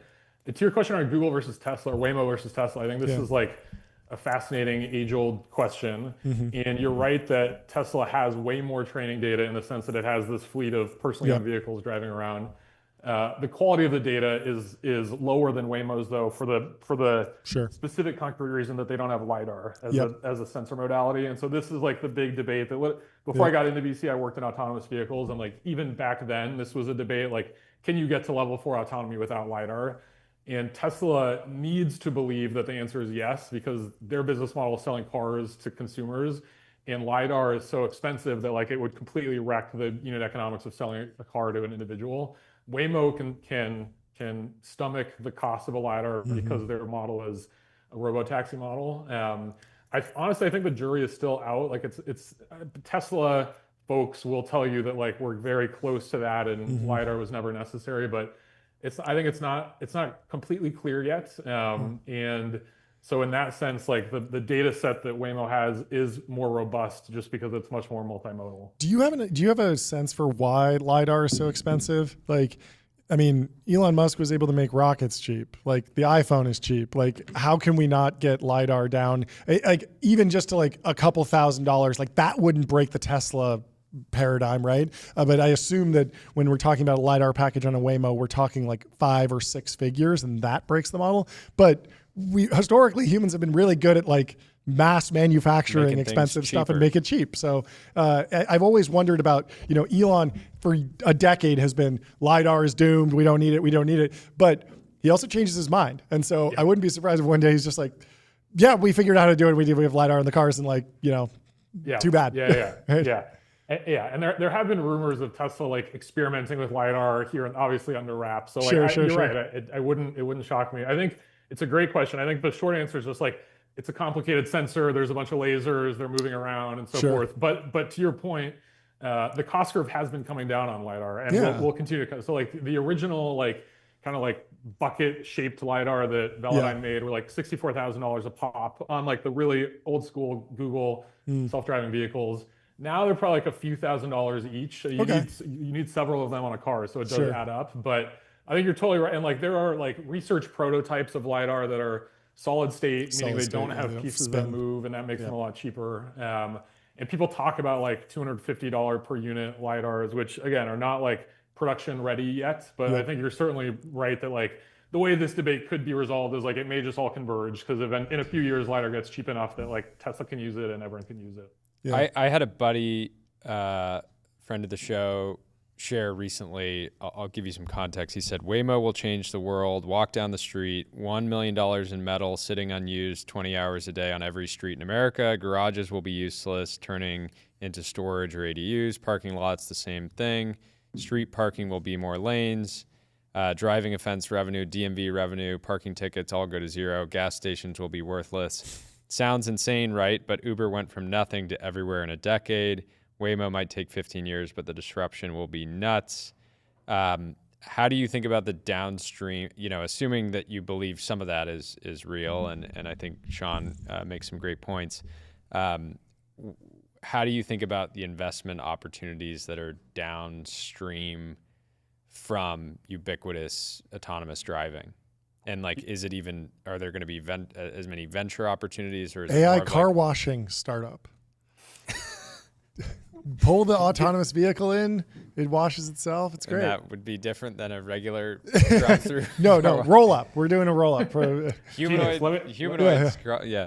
So to me, this seems like a lot of opportunities on the real estate side. Is like, hey, can we turn this into more housing or whatever? But parking lots aren't cheap though. But this is the context here is that Waymo monthly rides were sort of ticking up gradually and then just shot up to 708. And I guess they're now doing more rides than Lyft in the Bay Area as well. It's crazy.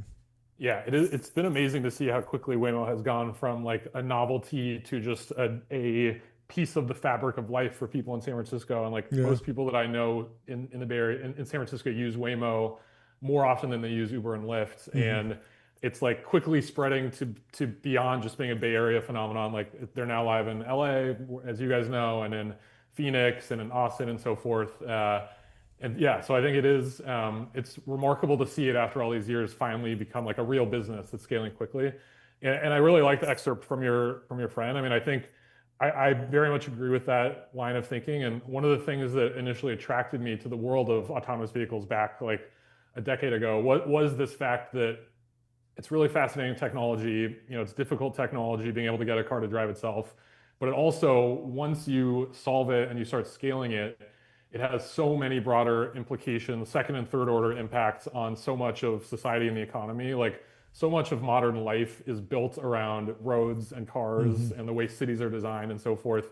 So I do think it will have dramatic implications on civilization, bigger picture. It will play out over a longer period of time because we're talking about the built world and it takes time to adjust. But yeah, I think especially in cities, at least to start, especially in urban areas, it's some crazy stat like a third of real estate in the average American city is devoted to parking. And so much of that can go away. And it's like such an inefficient use of space. So you can imagine cities being totally redesigned around humans rather than around cars, more pedestrian areas and so forth.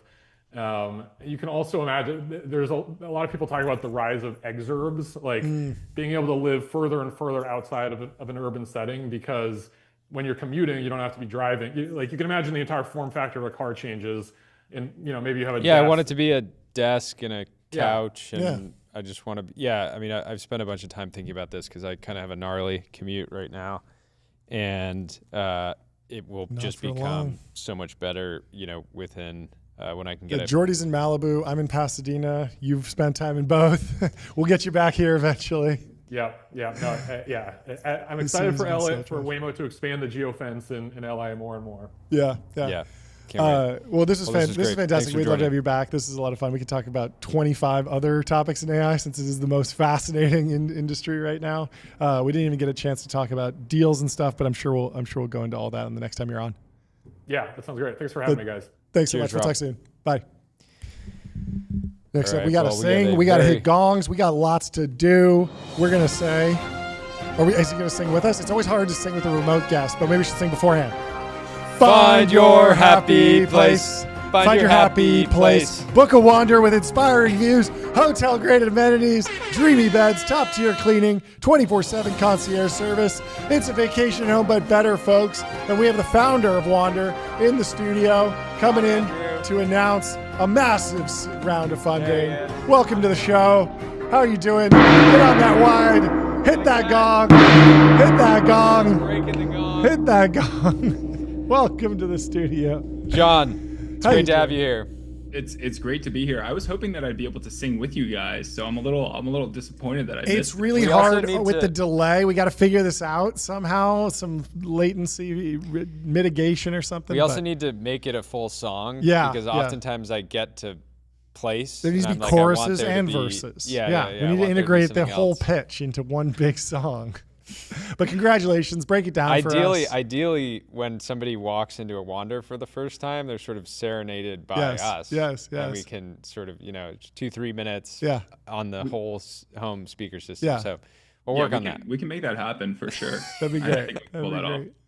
But give us the business update, break down the fundraising round. What are you actually spending it on? Because I know it's an asset light model, but explain how the round came together, the progress of the business. Totally. So it's a $50 million Series B led by QED, Fifth Wall, alongside Redpoint. Thank Logan you guys. Bartlett's in. Okay, Redpoint. There we go. Redpoint, Starwood, bunch of really incredible folks. Fantastic. And in terms of capital, it's really, I'd love to get on here and act like we're going to do some like crazy stuff, but it's really scale. We have 3 core priorities, which is quality stays, quality customer support, and then quality homes. And that's really where we're laser focused. Very cool. What's the key to onboarding more Wanders? I've seen the numbers ticking up every week as we cover you guys. What's the funnel look like? Yeah, it feels like you guys have a relentless pace. And like a culture that really celebrates that. And break it down. Yeah, Wander definitely has a very high output culture as a startup. I tell the team that like culture is not happy hours and like that kind of stuff. It's about winning. And so as a company, we obviously very much focus on that idea. From a growth perspective, there's about 300,000 wander-worthy locations across North America and Europe. And so that's really our target. From a systems perspective, we actually built out a fleet of AI agents that went and found each one of these homes and then enriched it with owner contact information. So we know exactly who we're going after. And so that's sort of the focus right now, is really a sales-driven model, onboarding these homes onto the platform and then automating their operations with Wander OS and delivering that great experience to customers. Talk about kind of looking back a little bit. I mostly want to spend time looking forward, but like navigating through the ZERP era, lessons learned, like that era allowed for a very different type of business model that you guys have evolved. But I would love to hear kind of the backstory. Yeah, I mean, when Wander started, interest rates were pretty much zero. And so that allowed for us to have a very asset-heavy model where we actually went out and bought those first few locations on balance sheet, really with the idea of solving the cold start problem of a marketplace, do things that don't scale. And so as we grew, obviously, that had to transition. You had two crazy events happen at once. You obviously had sort of the massive rise of interest rates. But Wander actually, at the time, had a $100 million credit facility with Credit Suisse as a 6-month-old startup, which was incredibly hard to put together. And then to have this systemically important bank explode as a CEO trying to scale the company was pretty wild. Traumatic. So that was a pretty quick transition. Talk Crazy. About I feel like one of the craziest things you can potentially do as an entrepreneur is go into a category where there's an active startup, even if they're scaled, that's still founder led. That always seems dangerous because they're still somewhat agile, but obviously you've counterpositioned the company against Airbnb. But how?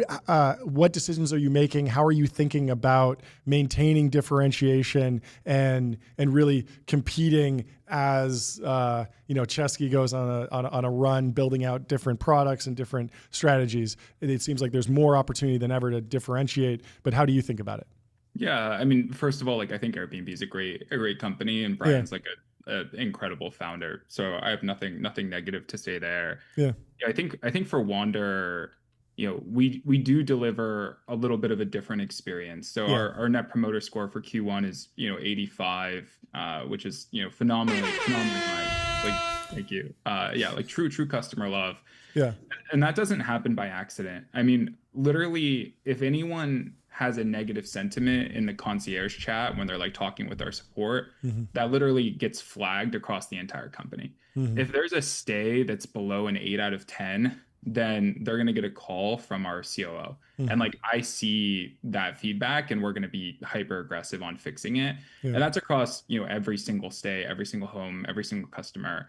And so I think that relentless customer focus is just a very different model than Airbnb. Airbnb is sort of that unmanaged marketplace versus Wander. We truly do care about the quality of our inventory, the quality of your customer experience, to the point where literally I will hop on the phone and deal with whatever the issue is to ensure that it gets there. And I know that sounds obviously very unscalable, but I think that just purely from a cultural perspective, it forces systems and automations to be built, and in a time where I think that given everything that's happened in AI, you actually do have this opportunity to deliver hospitality and perfection at scale. And so that's really where our focus is.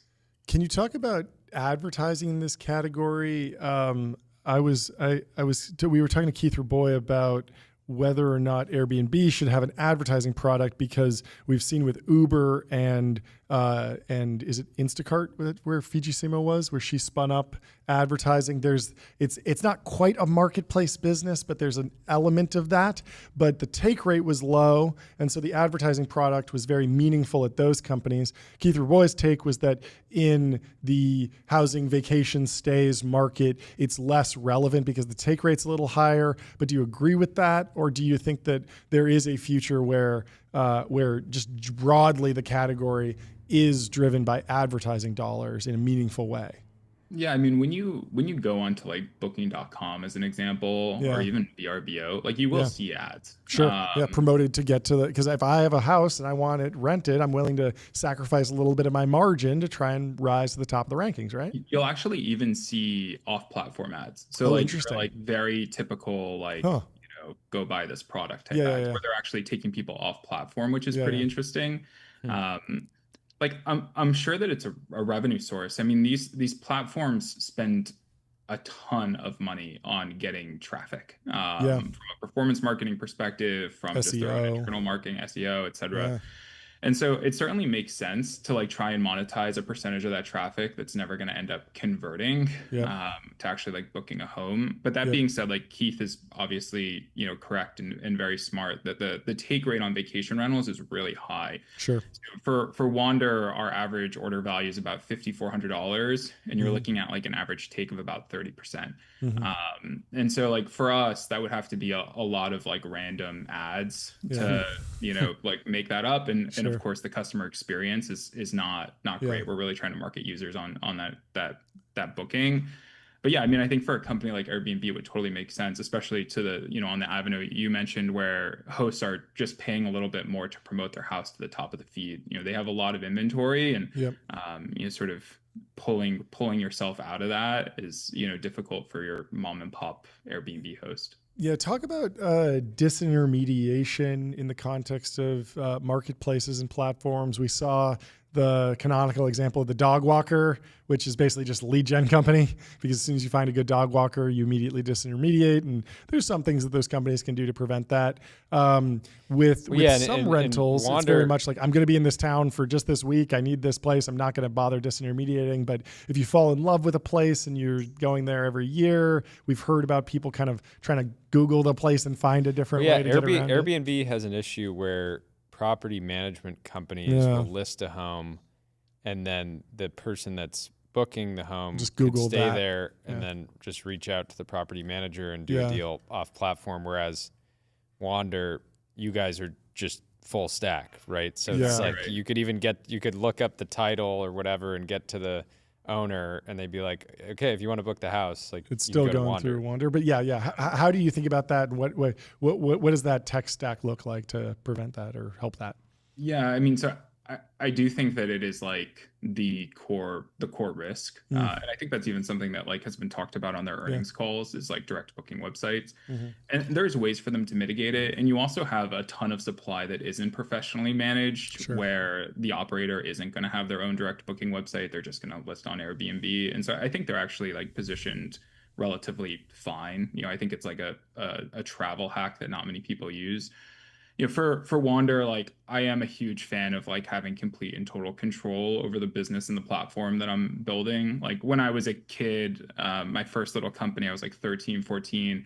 We were like hosting Minecraft servers and whatever else. And when Minecraft got purchased by Microsoft, they rolled out a EULA, totally killed my little business, had to fire like 4 or 5 people. And so I learned about like platform risk at like pretty young age. Never again. Wow. Never again. That's a great story.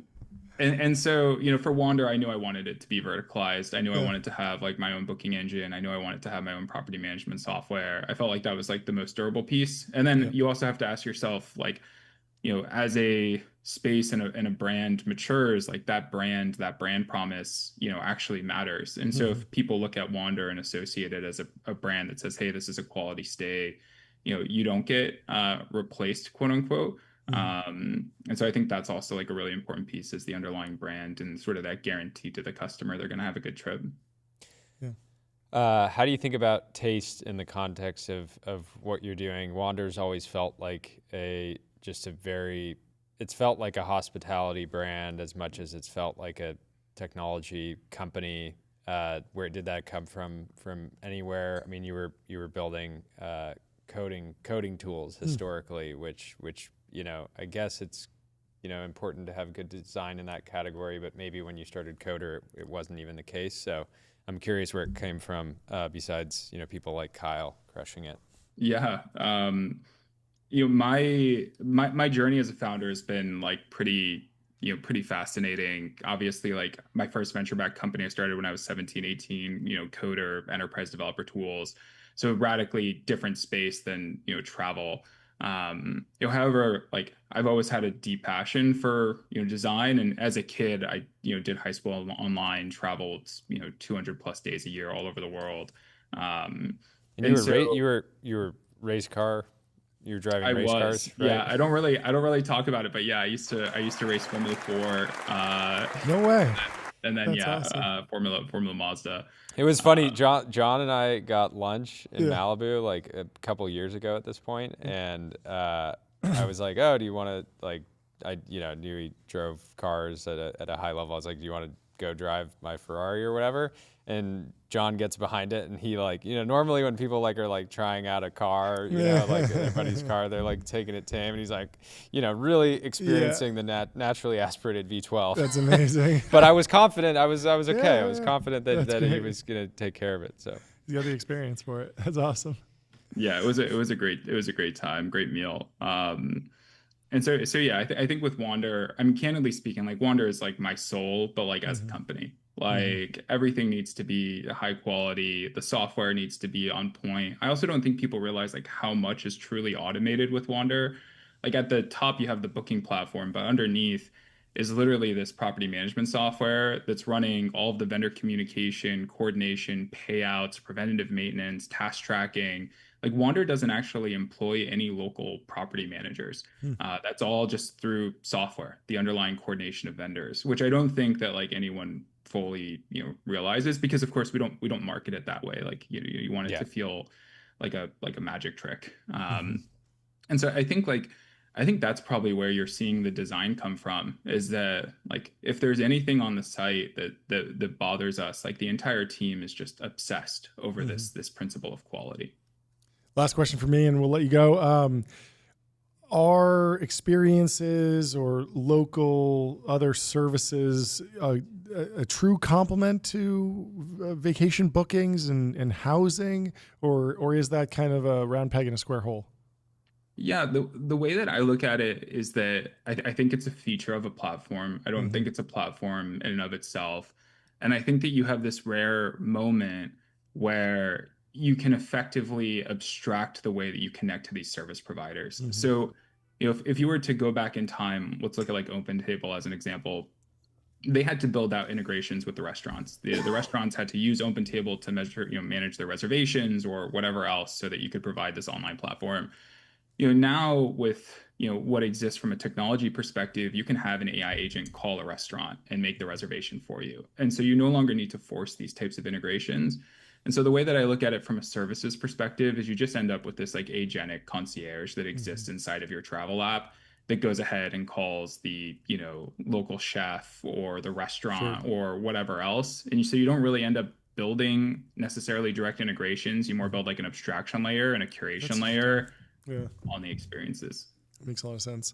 I mean, I have one more question about SEO is really big in the early Airbnb story. Are you looking at any of these AI SEO tools? Do you think that it's important to show up in ChatGPT, for example? And are there any services or kind of best practices that you think relate to AI SEO? Or isn't it GEO according to Andreessen Horowitz? Yeah, I don't know what the acronym is, but that it sounds like a good acronym. I think they call it that. It's actually something that we have started focusing on pretty intensely. So the real key is sort of where these agents are referencing the materials and the facts that they're getting. And so what you end up with is like you basically need a source of truth strategy, which is a really interesting phenomenon. Basically, it's like how do you sort of like become the system of record from a fact perspective, or get the data onto a platform that is viewed as having the facts. Like for example, ChatGPT references Wikipedia a lot.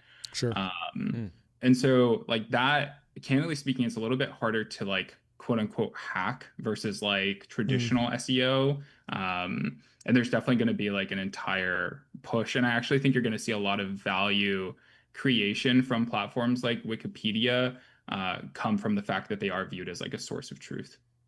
Very cool. Anything else, Jordy?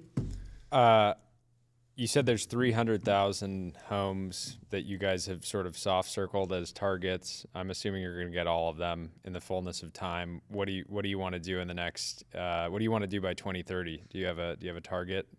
Yeah, I mean, hopefully by 2030 we've accomplished that for sure.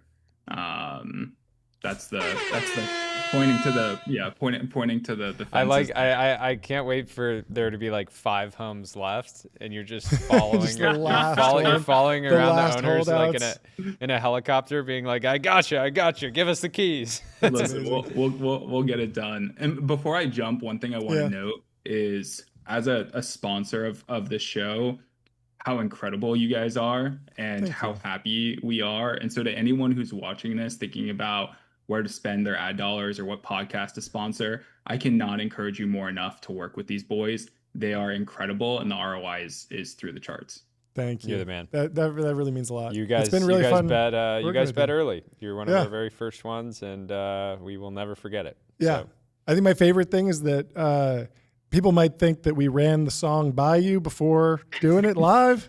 We did not. It live. We didn't get any pushback, and I think it's all for the better if there's less oversight. So we've been having fun. It's funny. Wild. Did we create? Did we create? We created the song? singing. We created jingles. We created the jingle. We created the jingle you guys from First created the Principles. Copy. We created the jingle. No, we literally. They didn't send us any copy. We didn't ask for any copy. We didn't ask like, how do you do an ad read for your company? We just went to your website and just sang the first tagline on there. If it had said anything else, we would have been singing that. It's so drilled into my brain now that I just assume that you guys were singing it forever. Like we just went to wander.com and started singing "Find Your Happy Place." Well, we should take you out. I want to make. I want to make like we should make like a radio. Like absolutely. Yeah. Hey, this is John and Jordy from TBPN. Anyway, thank you so much for coming on the show. This is fantastic. And congratulations on the Series B. I'm super excited for you and the team. And John and I are like basing our summer plans off of Wander vacation, Wander location. So for sure. Thank you. Congratulations. We'll talk to you soon. Bye. Cheers. Thank you guys so much. Later, John. One last news item I want to hit before we get out of here.